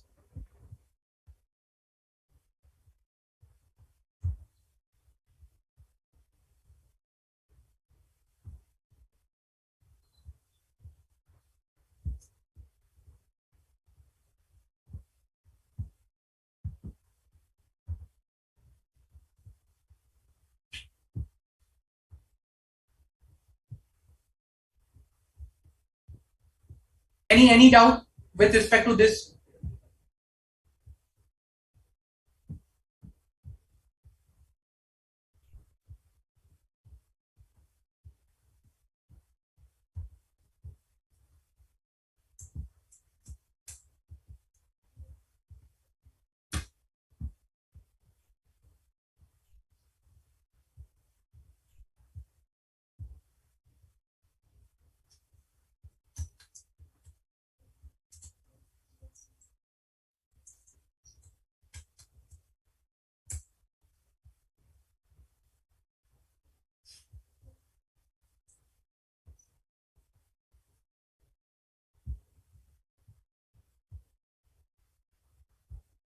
Any doubt, guys? Any doubt with respect to this?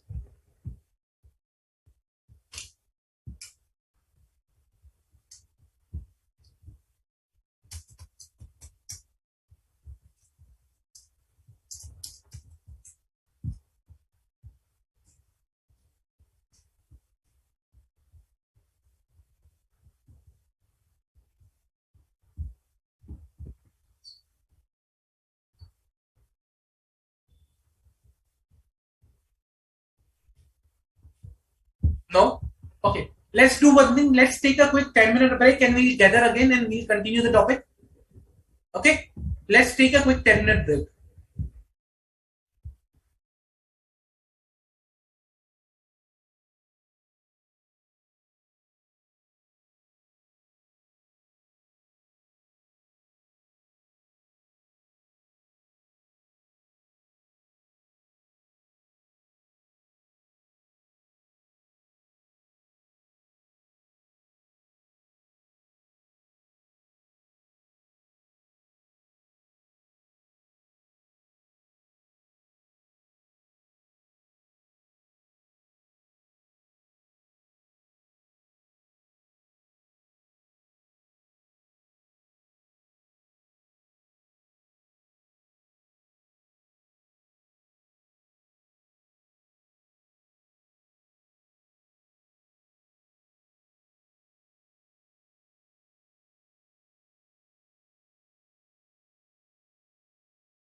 Hello everyone, welcome back to the lecture. Okay, so we saw SA 230 documentation, we saw its requirements. Now let us solve one more question, and that was one of the past question.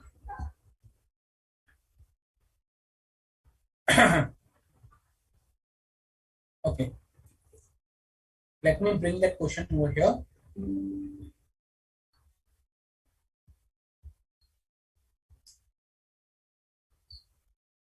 So the question was, Mr. PM, a practicing chartered accountant, has been appointed as an auditor of Truth Private Limited. What factors would influence the amount of working papers required to be maintained for the purpose of its audit? Okay, so now this is a question that's on SA 230. Most of the time, what happens is when you are answering a particular question, some of the student answers in a generic way. Okay, but how you are required to answer is I'll tell you one example with this question itself. The answer that is no. So factors influencing the amount of working papers. Give a heading, good heading. So I'll highlight over here. We have a good heading over here. Okay, so give a good heading that is required. So in such cases where there is not a case study, but you are directly required to answer is just give a good heading, so that they can understand. Okay, what is about. So good, that's a good start. Good heading. Okay, then mention the relevant provision. So in the current case, the relevant provision or standard that is applicable, SA 230. So mention that particular provision. What is SA 230?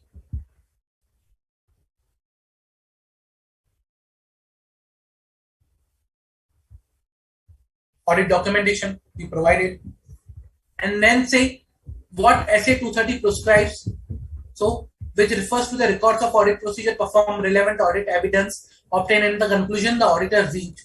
The amount of working paper depend upon such factors as size and complexity of the entity, nature and audit procedure to be performed, identified risk of material misstatement, significance of audit evidence, nature and extent of exceptions, the need to document a conclusion or the basis of the conclusion not readily determinable from the documentation of the work performed or audit evidence obtained.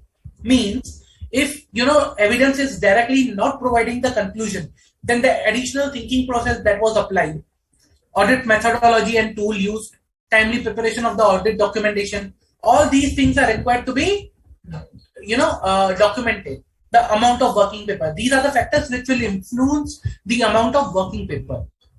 Okay, so this is how you should answer. So heading, reference to the relevant provision or a particular standard, then you need to provide your answer accordingly, the subsequent steps.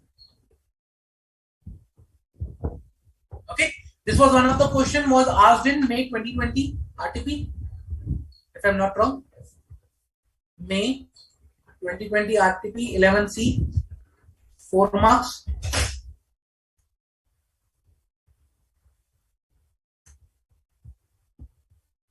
Okay.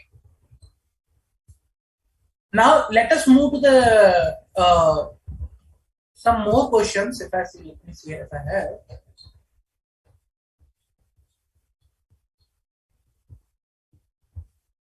Okay.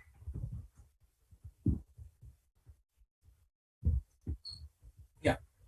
Let us solve a few more questions and then we'll move to the next particular topic.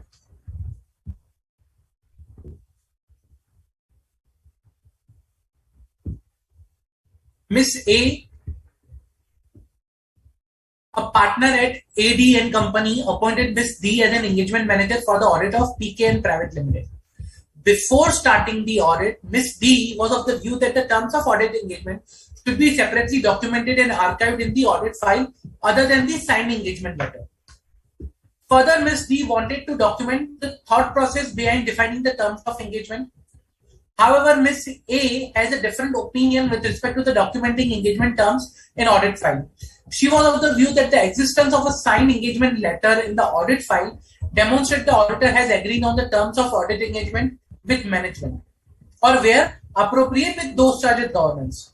Also, Ms. A was of the view that the terms of engagement were standard and there was no modification in the terms. Therefore, there is no need to document the thought process behind the defining the terms of audit engagement. In the light of SA 230, choose the appropriate option. Okay. So, first.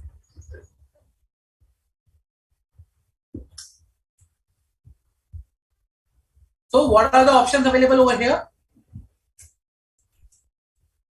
First, as per the SA 230 audit documentation, the audit team is required to maintain extensive documentation with respect to the audit engagement. This includes documentation from agreeing on the terms of engagement till issuing opinion. As a result, Ms. D was correct and with respect to the documenting the terms of engagement and the thought process behind it separately in the audit file. Second, as per SA 230 audit documentation, the audit team is required to maintain documentation for each page of audit, including the agreeing the terms of engagement. However, as terms of engagement are standard and there is no modification in them, there is no need to document the thought process behind defining the terms of audit engagement. Miss A is correct. Third option, Miss A is correct, as the engagement letter is sufficient to demonstrate the audit team or the engagement partner has agreed on the terms of engagement with management or where appropriate with those charged with governance. Miss A should document the thought process behind the terms of engagement. Moreover, she can forego the documentation of actual terms of engagement if they are not important with respect to the audit. So what should be the correct option over here, guys?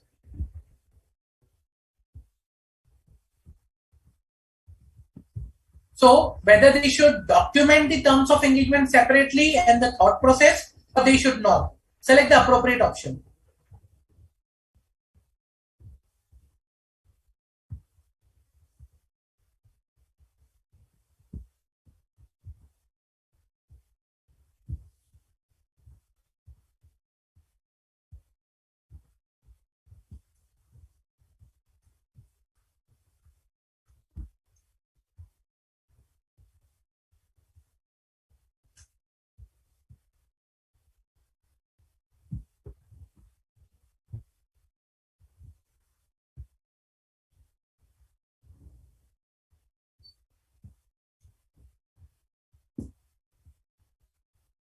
Come on, guys. Okay. So I received one answer.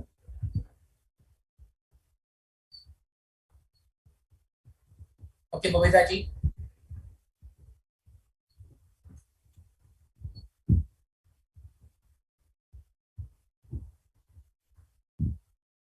Come on, guys. I'm waiting for your answer.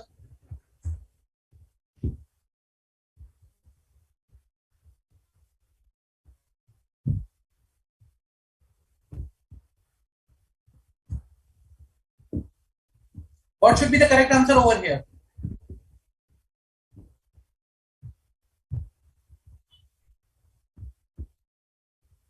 Whether they should or they should not.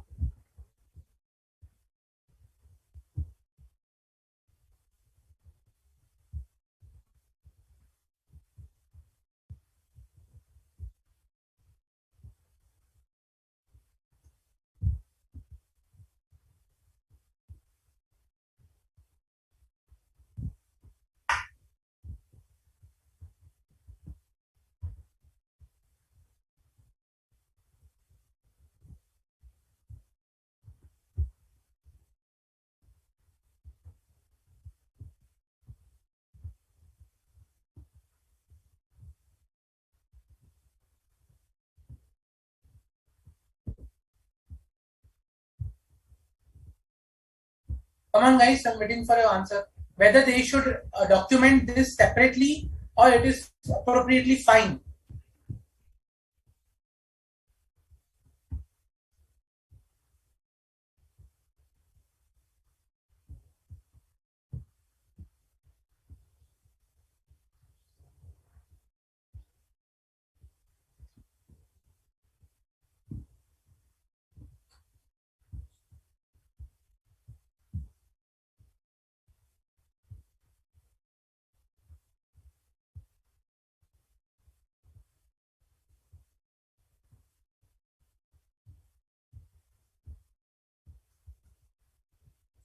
So,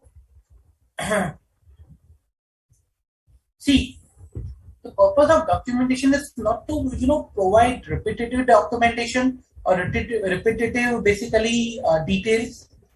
However, the purpose of documentation is to ensure that whatever that is documented is appropriate.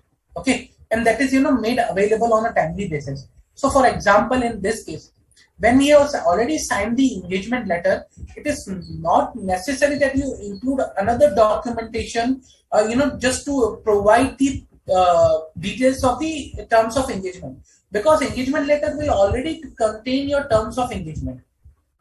Okay, so that is not necessary that you should have another documentation that in the place.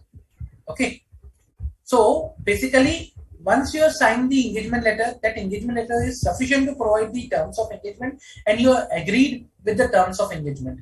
Okay, there is no need to separately document the terms of engagement again, other than the which are mentioned in the engagement letter. Number two, thought process behind defining the terms of engagement. Now, thought process behind defining the terms of engagement is your engagement letter should be in compliance with the standard. Now, your thought process, if there is some additional modification, if there is some additional detail which was not there earlier, or some modified terms are there, then it might be required to provide the thought process behind documenting the terms. However, if there is no change, if there is standard terms and conditions, then there is no requirement to again document those things which is already in compliance with the law.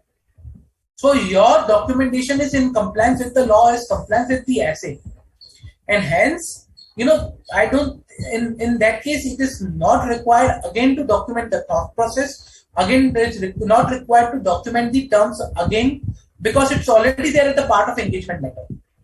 Okay, so in the current case, audit team is required to maintain document for each phase of audit, including agreeing the terms to your conclusion. However, as the terms of the engagement are standard, there is no modification in them, then there is no need to document the thought process behind defining the terms of audit engagement. Okay, so the correct option will be second option.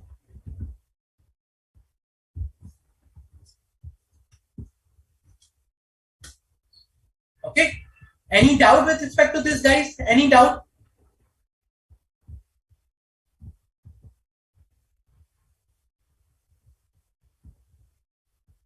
Any doubt, guys, with respect to this question?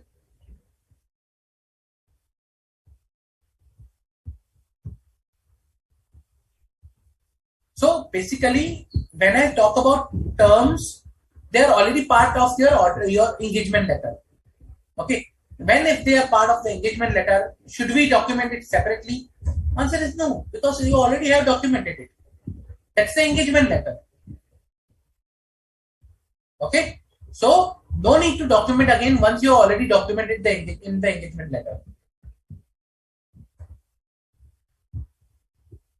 Okay. So now let's move to the next topic for today. That was SA 220, quality control for an audit of financial statement. Now, what this essay talks about? First, we'll understand from the title itself. Okay, it talks about quality control. So the first focus I'll pay on to the term of quality control. Okay, it talks about maintaining the quality during the audit of a financial statement. And how will you maintain the quality? How will you maintain the quality? So let us see what this standard says. Okay. Generally, when I talk about quality, the firm, the audit firm has an obligation to maintain a system of quality, or maintain a system which ensures that the quality is provided and maintained during the audit of financial statement. Now, how to maintain that quality? So to maintain the quality, the firm should ensure that, okay, they should comply with the professional standards first of all, because professional standards ensure that you maintain the quality. Number two, the reports which are issued, they should be in compliance with the laws and regulations. Okay, are appropriate in the circumstance. So these things should be there to maintain, the quality. Okay. Now let us see the requirements of this particular essay. So scope, we understood the responsibility of the auditor. The scope is the responsibility of the auditor regarding the quality control procedures for an audit of financial statement. It also addresses the responsibility of the engagement quality control reviewer. So responsibility of the auditor regarding the quality control procedures and the responsibility of the engagement quality control reviewer. Remember, we discussed in SQC1 regarding the quality control. It is on the same line, but it is related to the audit of a financial statement. Okay. So what is the basically objective over here that we are looking into? To implement the quality control procedures at the engagement level, to provide the reasonable assurance that the audit complies with the professional standards, regulatory and legal requirements. Auditor report issued is appropriate in the circumstance. Now, see, the important point is to provide a reasonable assurance. To provide a reasonable assurance. Now, who needs to provide a reasonable assurance? To whom and for what? Let us write it here. I'll write it here.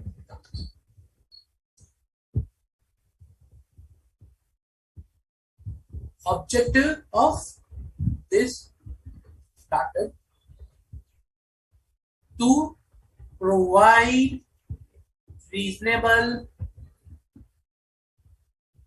assurance. Now, first question. To whom? By whom? About what?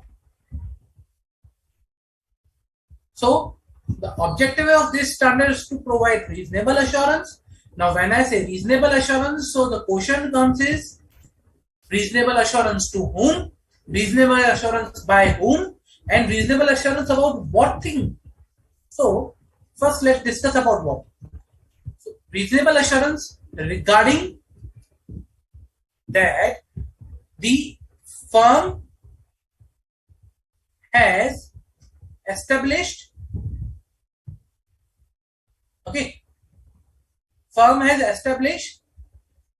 and maintained system of quality control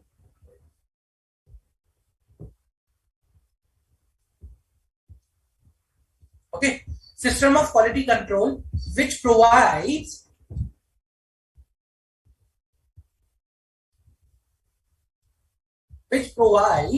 that firm and its personnel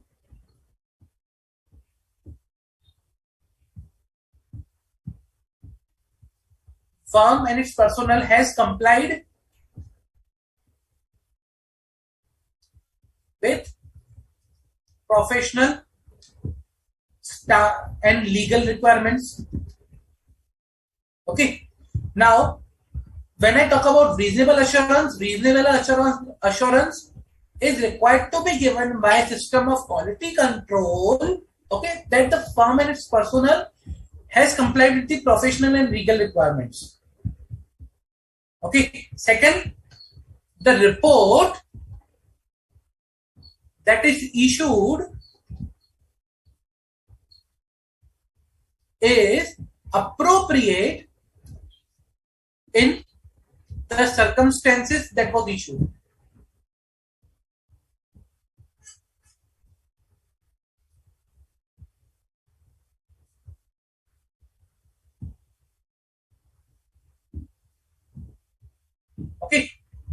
So the maintain a system of quality control, they should maintain a system of quality control to provide a reasonable assurance that these things are happening.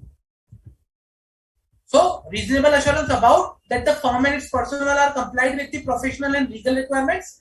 Second, the report is appropriate or was appropriate in the circumstances in which it was issued. That is the reasonable assurance about. Now, to whom we are required to give the reasonable assurance and by whom? So, first of all, let's understand by whom. So, reasonable assurance is required to be given by firm,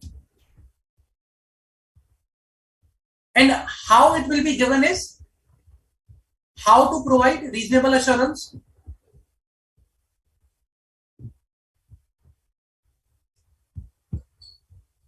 By this way.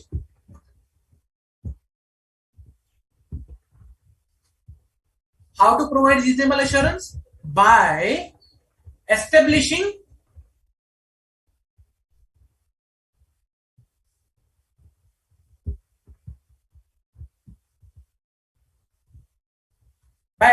and maintaining a system of quality control which ensures this particular thing.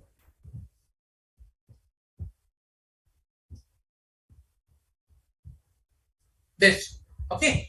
So about what and how to provide, that is there. Okay. By whom? By firm. Firm is required to provide this particular reasonable assurance. Okay. Now to whom? The question comes to whom? To its stakeholders. Now there can be various stakeholders, and stakeholders, let's say when a person comes to review the documentation, he becomes a stakeholder. Shareholder or let's say for example, so stakeholder can be a institute, can be regulatory authorities, can be shareholders, various stakeholders can be there. So two stakeholders. Okay. So reasonable assurance is required to be provided. That is the main purpose of this standard. Okay. Now, again, when I say firm includes your engagement team.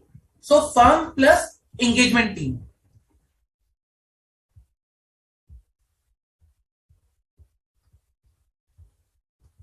So engagement team is required to implement system of quality control that are applicable to that particular audit engagement. So both firm will include whole wide and engagement team will implement that at the engagement level. Clear?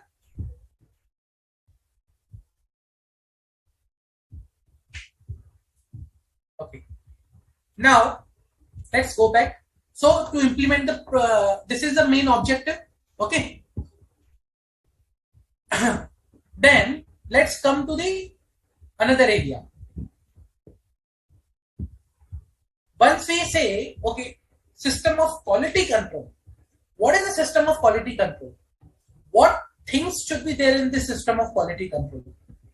Now, when I talk about system of quality control should have the following elements.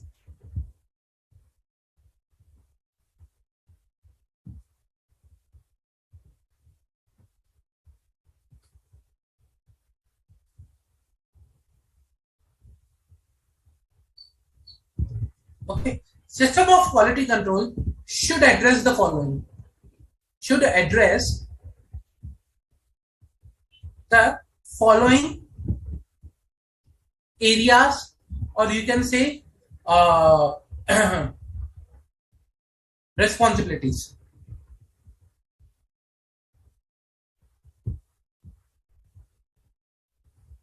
Okay, so system of quality control should address the following areas or the responsibilities, you can say. Okay, now what are these responsibilities or the areas that we are talking about? Is first leadership responsibilities. So the system of quality control should address or provide guidance, basically, or not guidance, or you can say provide policies and procedures.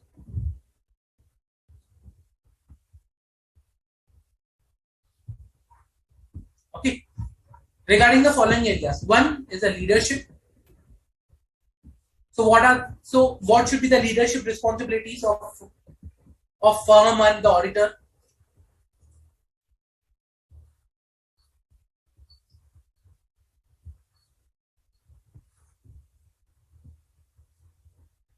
Second, responsibilities regarding client acceptance and continuance.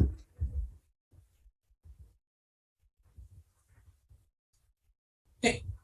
Third, engagement performance, responsibility regarding engagement performance or how to perform engagement.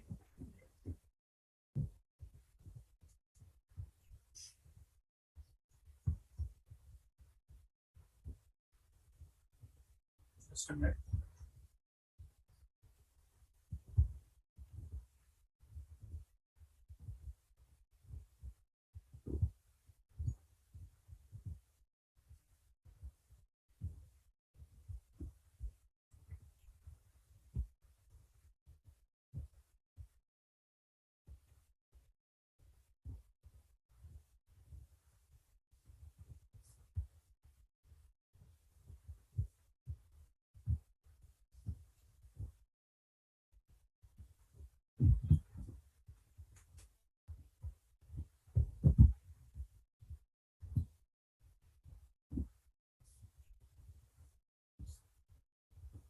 Okay.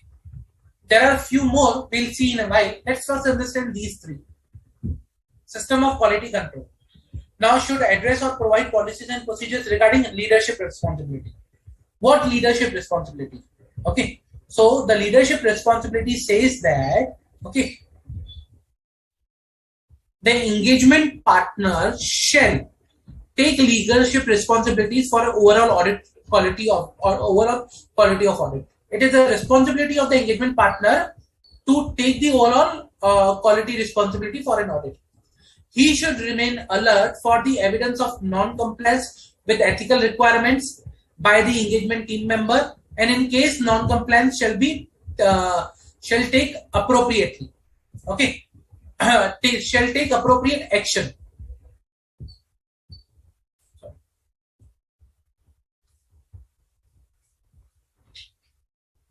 So throughout the audit engagement, the engagement partner shall remain alert.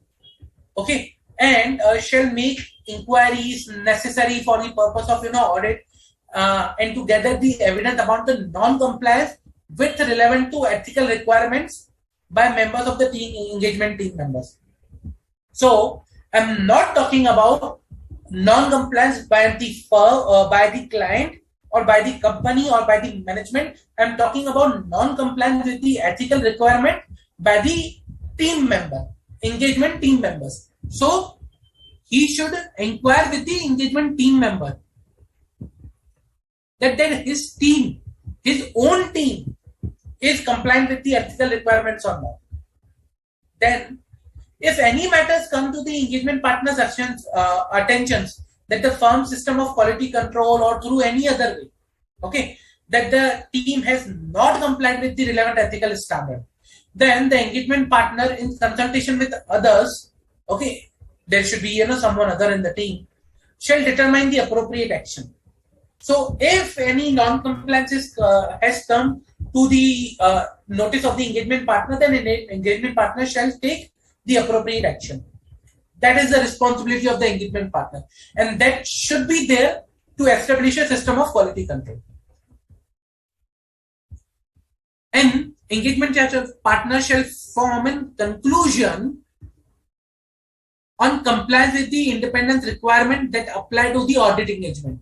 So engagement partner shall obtain the information from the firm, evaluate the information that whether any breaches are there to the independent policy, and take appropriate action necessary in the case. Okay, so it is the responsibility of the engagement partner to ensure independence and ethical requirements are complied with by the team member and the firm. So when I say leadership responsibility,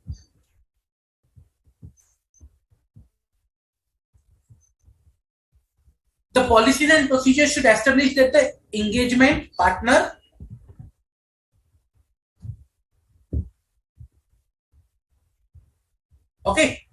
is responsible overall for quality, and he should ensure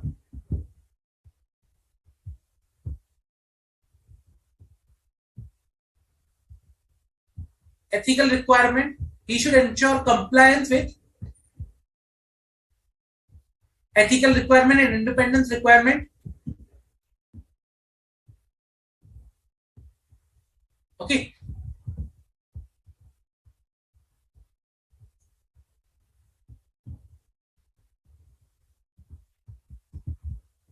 He should ensure compliance of his team members and firm with the ethical requirements, independence requirement, and if any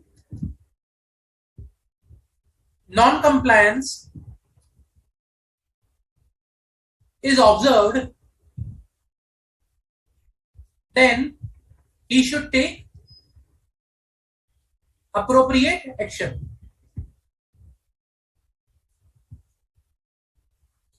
Okay, so that are the responsibilities, leadership responsibility an engagement partner should have. Okay, and once he will have these responsibilities, once these responsibilities are ensured or established within the firm, then we can say, okay, the system of quality control with respect to the leadership responsibility is working appropriately. Clear? Any doubt?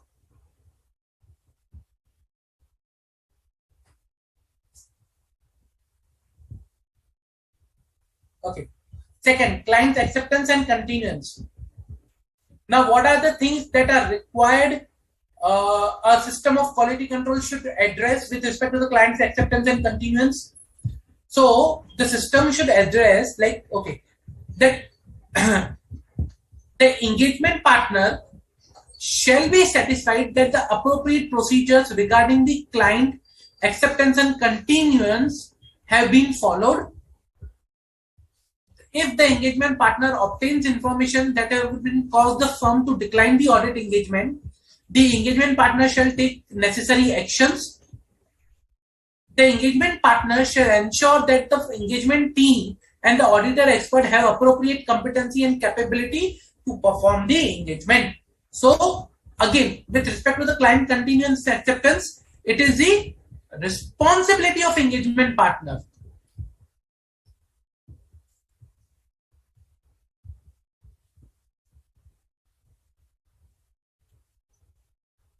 to ensure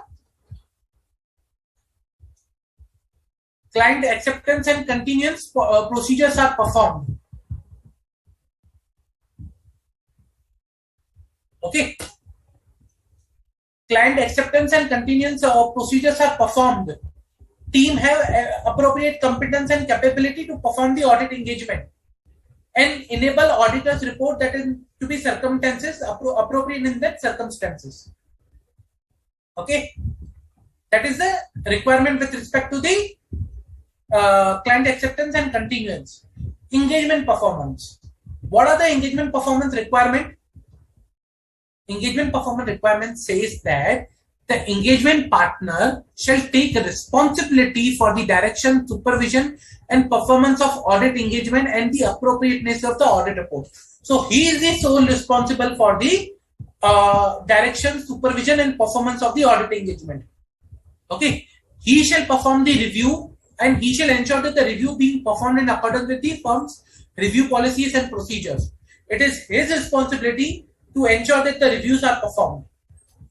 Engagement team taking appropriate consultation on the difficult and contentious matter.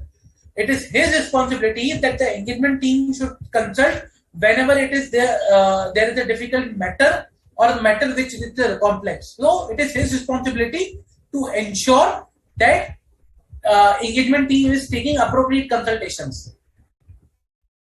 And second, it is his responsibility to ensure that the engagement team members have undertaken the consultation during the course of engagement. Okay, and that the consultations or the conclusion that were obtained from the consultations, okay, are appropriately considered for the purpose of engagement.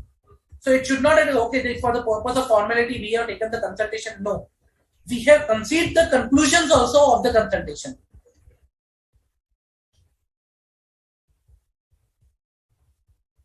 Okay. So, with respect to the engagement performance, again, responsibility of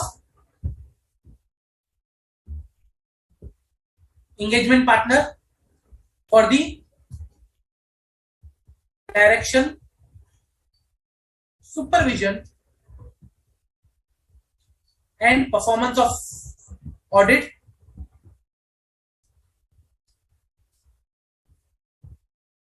Plus, he should ensure that reviews are done. Reviews should be done. Plus, he should ensure consultations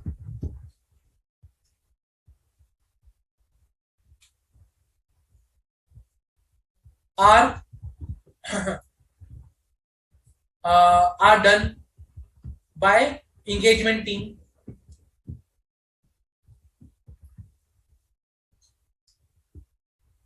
Not only done, plus they are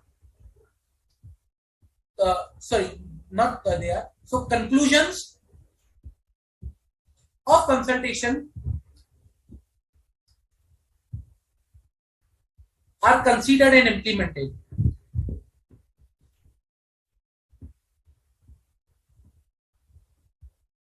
Okay, so the conclusions of the consultation are considered and implemented also. So these are the requirements with respect to the engagement performance. Clear? Any doubt?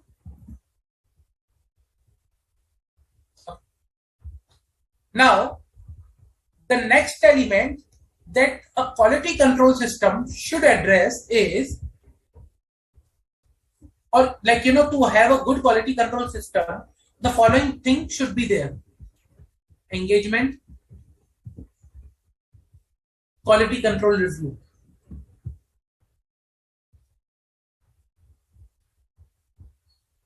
What is engagement quality control review? Engagement quality control review is a review by a third person from an organization, okay, to ensure that the quality of the engagement has been followed or not. So I'll give you with an example.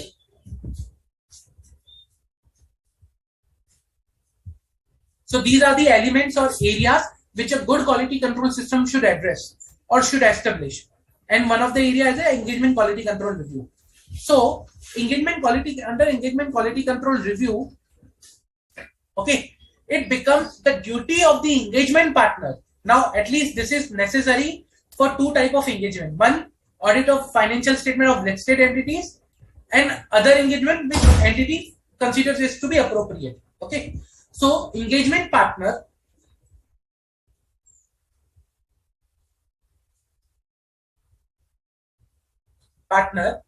shall, first of all, he should determine. Now it is the responsibility of engagement partner again to perform the quality control review. So with respect to the quality control review, the engagement partner shall determine that the quality control reviewer has been appointed, discuss significant matters during the audit and review with the reviewer, not date the auditor's report before the completion of review. So only issue the audit report after completion of the after completion of engagement quality control review. Okay. Now the quality control review shall be performed, okay, in order to with an objective to evaluate the significant judgment made by the team, or how they have issued the audit report, the conclusions and everything. That is the purpose of quality control review. So I think, yeah. Engagement quality control review is a process designed to provide an objective evaluation before the report is issued of the significant judgment made by the engagement team and the conclusion they have reached in formulating the report. That's the engagement quality control review. Okay. Now, the quality control reviewer shall discuss the matter with the engagement partner, review the financial statement and auditor report, review the selected audit documentation, and evaluate the conclusion piece. So these are the responsibilities of EQCR, Engagement Quality Control Reviewer.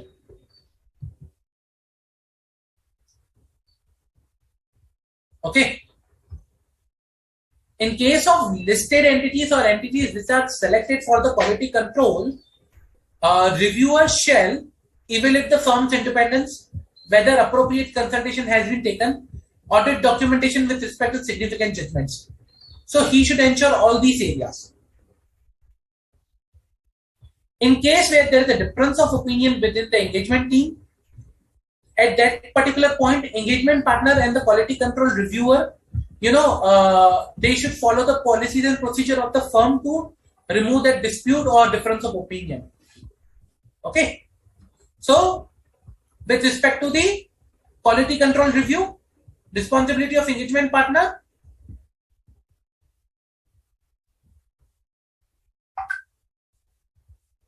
to have EQCR, engagement quality control review, plus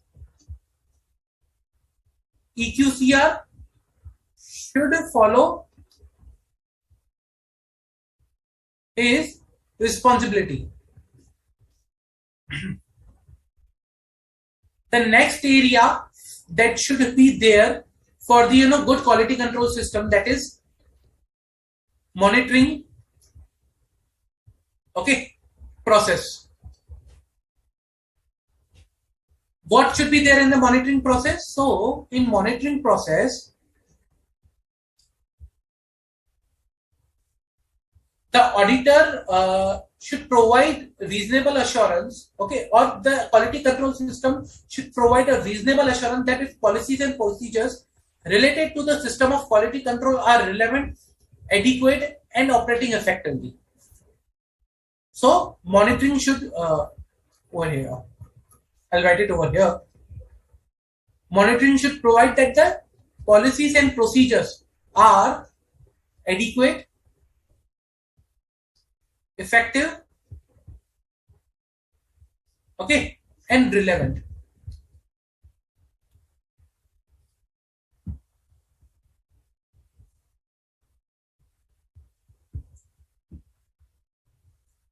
Sorry, just a minute.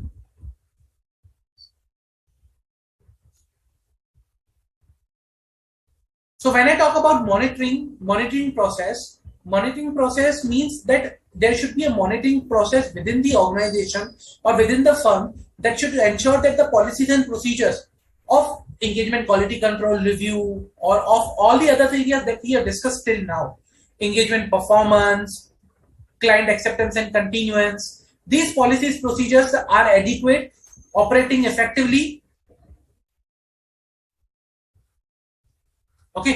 These policies procedures are operating effectively, are adequate and relevant with respect to the system of quality control.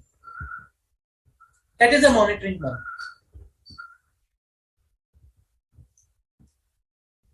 So in this case, along with this, there is a documentation requirement also.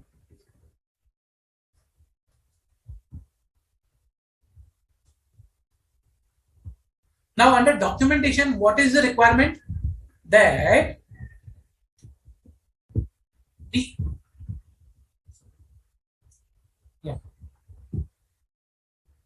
the auditor shall document issues identified with respect to the compliance of ethical requirement, including independence, conclusions reached regarding the acceptance and continuance of client relationship, nature, scope of conclusions of consultations. Now, the second area, that is, the engagement quality control reviewer shall document the procedures required for review that has been performed. Review has been completed on or before the date of audit report. There is no unresolved matters. So, two documentation requirements. One by engagement partner, one by quality control reviewer. So these are the things that are required to be documented, minimum. So that is the something standard says with respect to the quality control of an audit of financial statement. Clear? Any doubt?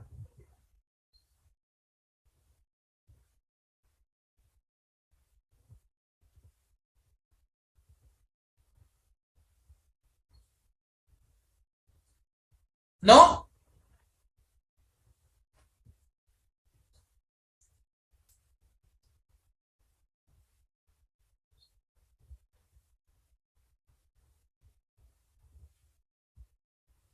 Okay.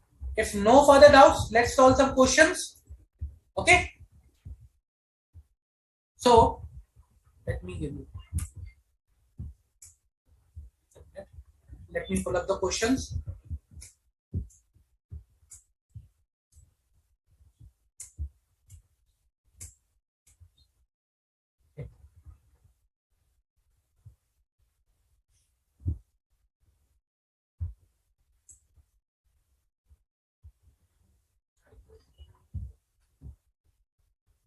DA and Associates, a firm of chartered accountants, have been operating for last 10 years. It's having offices at multiple locations across India. The firm has a staff of around 50% with 5 partners. The firm has been offering assurance and advisory service and tax advisory service to its various clients. The major work of the firm is a tax advisory. The audit partners also discussed that the firm needs to work significantly to improve the quality of the service they offer, and that would also help them to grow its business. Considering this objective, the firm started training programs for the staff, which were made mandatory to attend. Okay.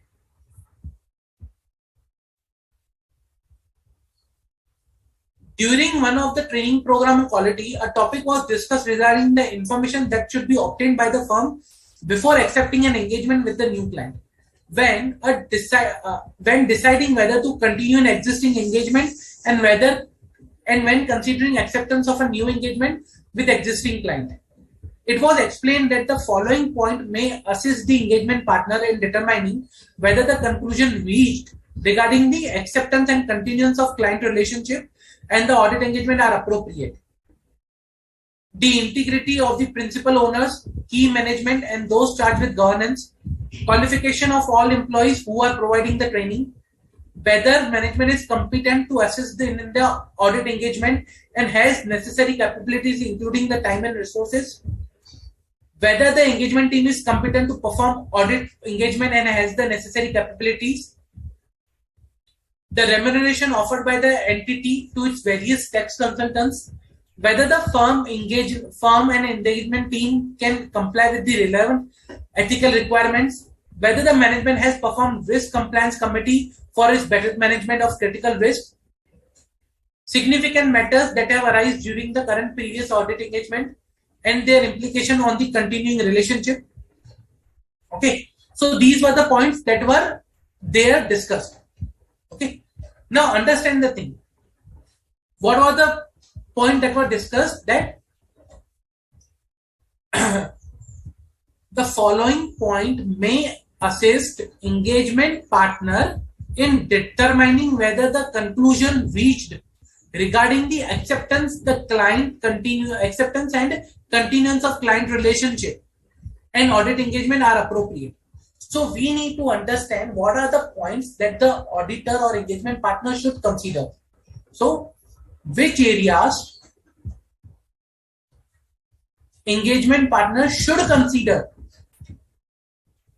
Okay, should consider whether client should be accepted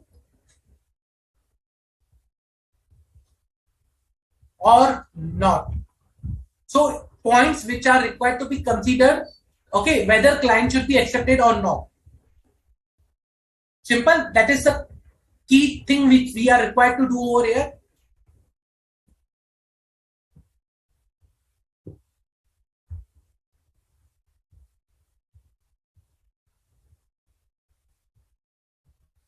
Okay, let us understand one by one.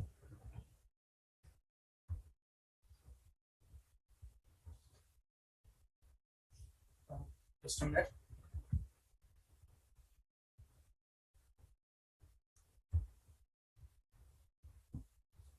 Okay. So let us understand one by one whether this is the thing that we should consider or the engagement partner should consider for the acceptance and continuance of client. Okay. First, the integrity of principal owners, key management, and those charged with governance. So, whether the engagement partner should consider this point for the client acceptance and continuance, yes or no? So, we'll discuss one by one.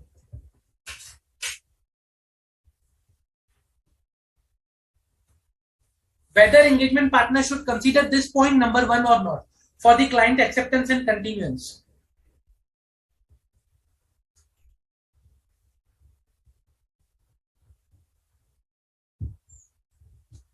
Come on, guys.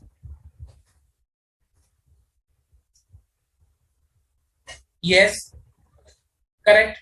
So answer is yes, he should consider.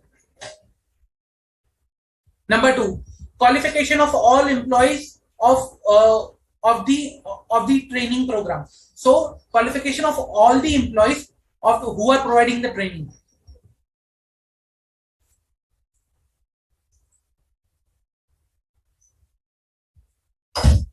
Whether this will, impact my client's acceptance and continuance.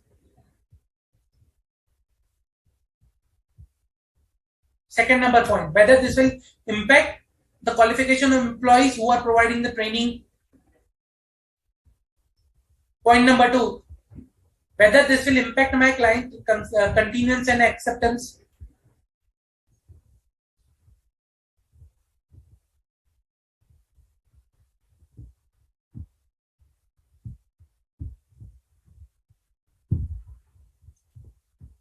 Correct. Correct, Babita.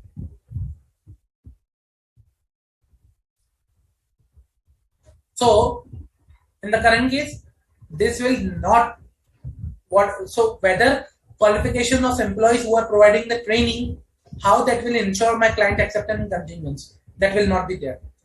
Whether the management is competent to assist the audit engagement and has the necessary capabilities, including the time and resources, will this be required or will this impact my client acceptance and continuance? Let's say, for example, tomorrow if I say management is not competent, so will I accept the assignment?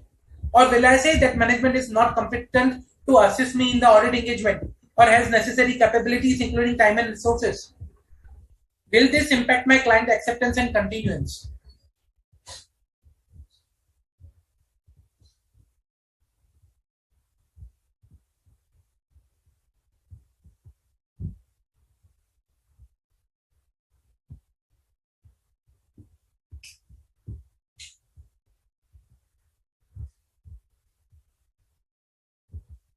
So, for the third, answer will be no. Reason because whether management is competent or not, they have to carry on the. For example, if management has to do audit, they have to assist. There is a responsibility of the management. So that is something by default. Management has to follow their responsibility. They are competent or not, that is irrelevant.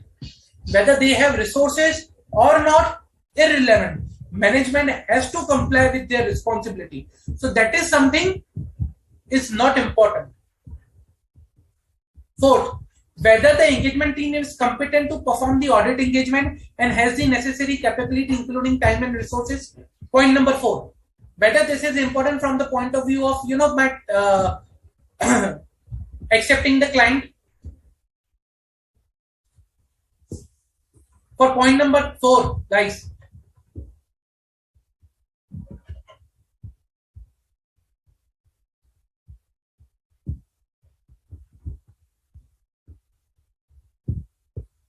correct, Himanshi. So for the point number 4, yes, this is important. Whether I am capable or not to do the audit, it is necessary, and I should evaluate whether before start of the audit. Whether management is capable to assist me or not, irrelevant. It is their responsibility. Once I take the engagement, once they sign the engagement letter, it is their responsibility to assist. Now today someone might question that, okay, when we identify management is not able to competent to assist, then why we should take the audit engagement? Okay, when management is not having capabilities or time and resources, then why we should take the audit engagement? So see, management role is to provide the documents and evidence. That is their responsibility. Now, whether they are competent or not, they still need to, follow those responsibilities. Okay. So, irrespective of management competency, it is management responsibility during the course of audit to provide these things. Okay. Fifth, the remuneration offered by the entity to its various tax consultants, whether this is relevant from purpose of client continuance and engagement. Fifth, whether this is relevant or not.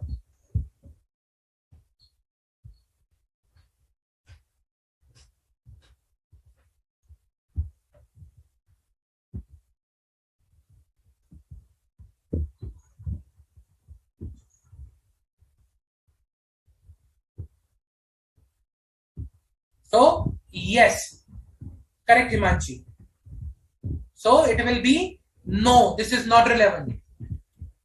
What amount of remuneration is being paid to various tax consultants doesn't matter to me. It's not relevant to me.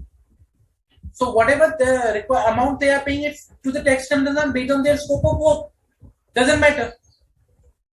Point number 6. Whether the firm and engagement team can comply with the relevant ethical requirements. Relevant or not? Correct, Jay. So whether the firm and engagement team can comply with the relevant ethical requirement. Relevant or not relevant?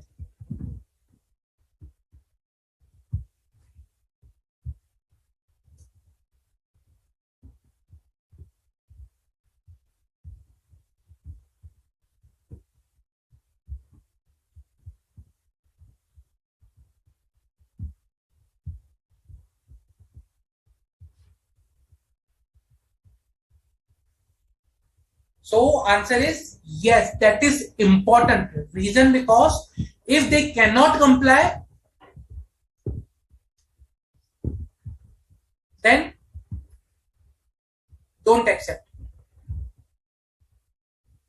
Simple. If you are not able to comply with the relevant ethical requirements in a particular engagement, you should not accept the engagement. Okay. So that is relevant. Correct, Himanshi. They have to comply. But if they are not able to comply, then they do not accept the engagement. And hence, they need to consider this point while accepting the client. 7. Whether management has formed a risk and compliance committee for its better management of critical risk. Let's say if this is whether this point is relevant for my accepting the client or continuing the client. Point number 7.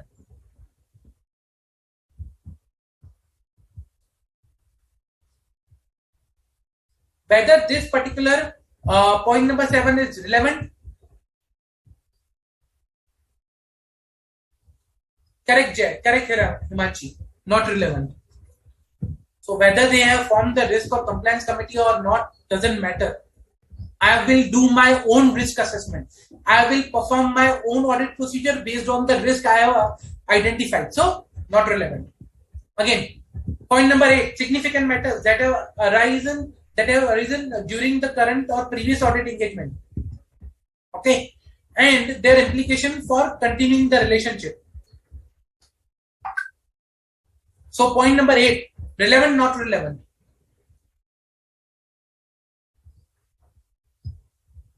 Correct.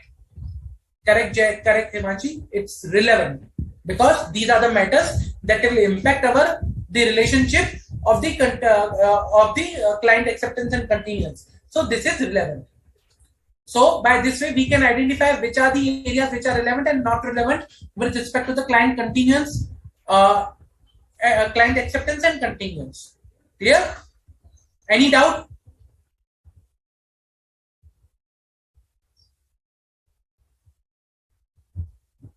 Any doubt?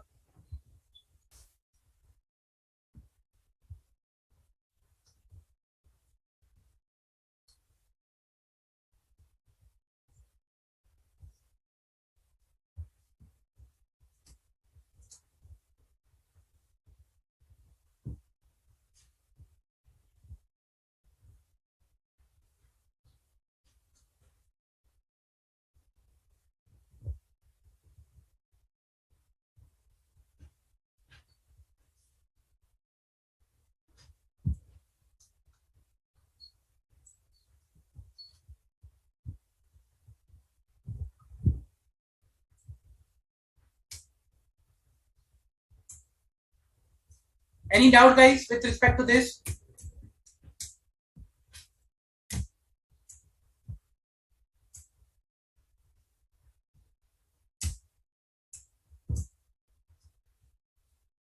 Yes, this is related to that topic also.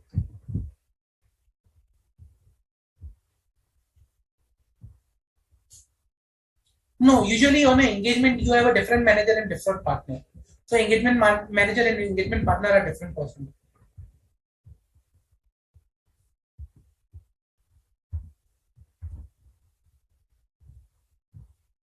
Okay. So so the next let's discuss some more questions over here. Let me see if I have one more question that is very important. Oh, wait a minute.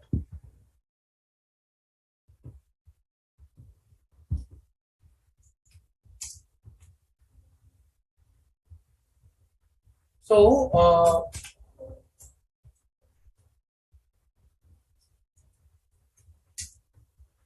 yeah. So I have one good question. Let me bring it up on the screen.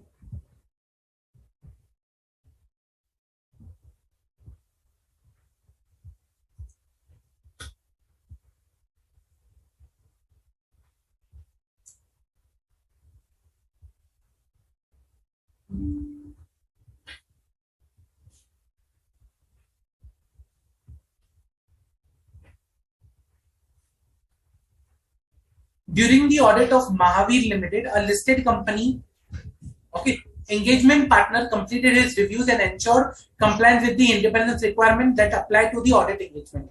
The engagement files were also reviewed by the engagement quality control reviewer, except the independent assessment documentation.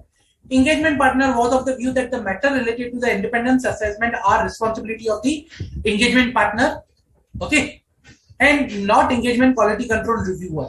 Engagement quality control reviewer objected to this and refused to sign the documentation. Please advise as per SA 220. So you need to advise whether engagement quality control reviewer is required to look into this documentation or it's the sole responsibility of the engagement partner.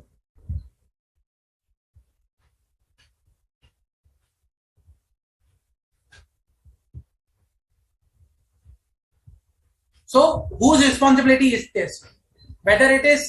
Whether the engagement quality control reviewer is required to look into this or not.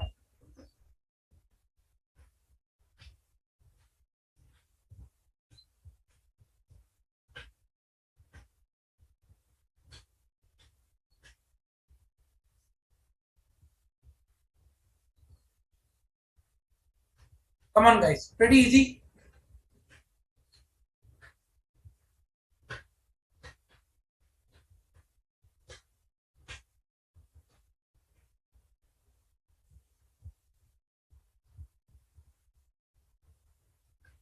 So whether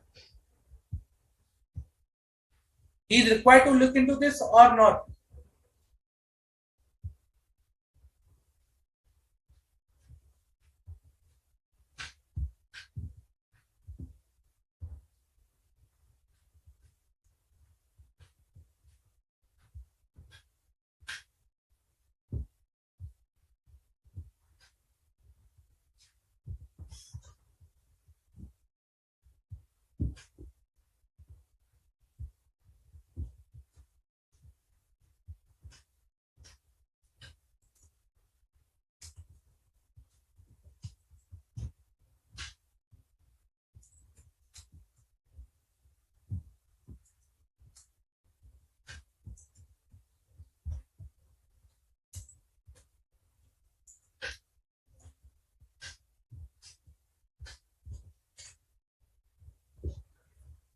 Come on, guys, pretty easy. Whether he is required to look into this or not.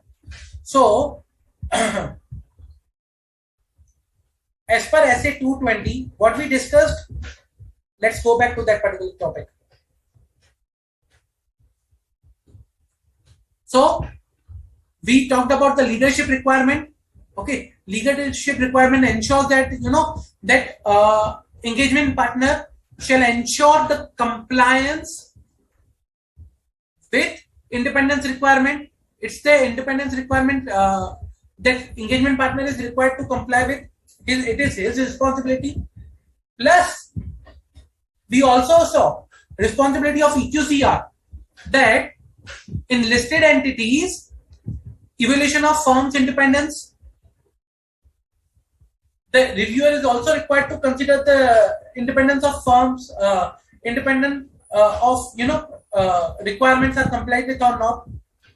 So it is the responsibility of the engagement partner to form a conclusion on the compliance of the independence requirement that apply to the audit engagement. Okay, but when I talk about engagement quality control reviewer, so for the audits of financial statement of listed entities, engagement quality control reviewer on performing an engagement quality control review should also ensure that the team has appropriately evaluated the independence in relation to the audit engagement.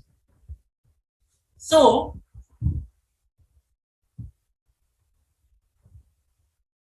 in the current case, I am talking about here is a listed entity.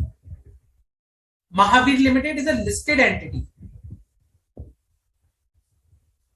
So EQCR, that is Engagement Quality Control Reviewer, is required to review independent assessment. Okay. So he also needs to look into the independent assessment, because that Mahavir Limited is a listed entity, and engagement quality control reviewer has to look into the independent assessment performed by the team. Remember, we discussed that in case of a listed entity, evaluation of firm's independence, that is the responsibility of EQCR.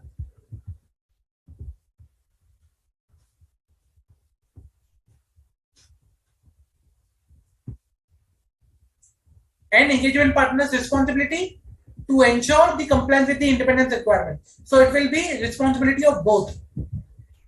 Clear? So engagement partner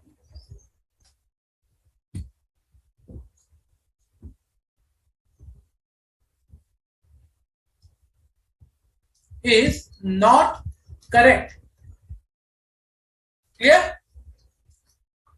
Understood? Any doubts?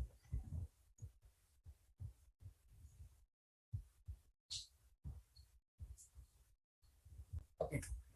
So now second thing comes is how you need to answer this question in exam. Okay. You know the answer. Now the second point that I will be discussing is how you need to answer.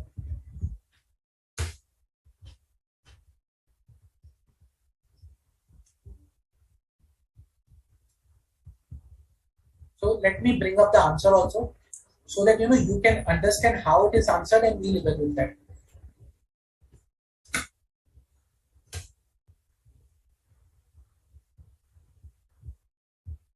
Okay. So when you are answering a particular question, what you need to ensure is, first of all, you understand the requirement. What is the requirement over here? Engagement quality control reviewer objected to this and refused to sign the documentation. Please advise as per SA 220. So first of all, when you are starting your question, you need to advise as per SA 20. So you need to refer to the SA 220. See, as per SA 220, engagement partner shall form a conclusion on the compliance with the independence requirement that apply to the audit engagement. So first of all, explain the responsibility of the engagement partner. Why? Because engagement partner was a prime person who objected over here. Engagement partner was of the view that the matter related to independent assessment are responsibility of the engagement partner. So he is a prime person who objected this. So provide his responsibility first. His responsibility is to obtain relevant information, evaluate information, and take appropriate action. So engagement partner shall take responsibility for review being performed in accordance with the reviews and policies. Now, second was that engagement quality control reviewer is not required. That was a contention of the engagement partner. You need to quote appropriate provision of the appropriate paragraph of the SA 220. That is, as per SA 220, quality control for an audit of financial statement, the audit of financial statement of listed entities engagement quality control reviewer on performing an engagement quality control review shall also consider engagement team's evaluation of the firm's independence in relation to the audit engagement. In the given case, engagement partner is not right.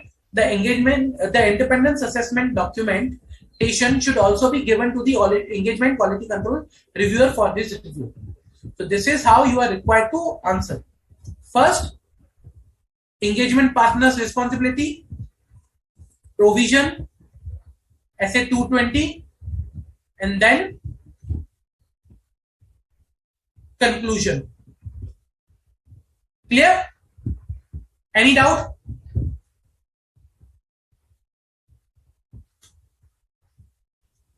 Any doubt, guys?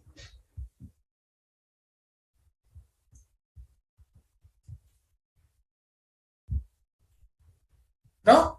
Okay. So, guys, I'll suggest please read these topics. Try to solve as many as questions. Okay. If you have doubts, come up with the doubts. I'll be taking in the next lecture doubts also. Plus, I'll be continuing the rest of the standards of SA 200 series. Also, please provide your feedback. It is very important for us to understand your feedback. Whether you are understanding the topic or not, whether you are liking the topic or not. Also, let me know your feedback over here also during the lecture, at the end of the lecture, so that I can provide you the things which you require or whether you are understanding or not. Okay. So, please provide your feedback. This is very, very important for me to understand.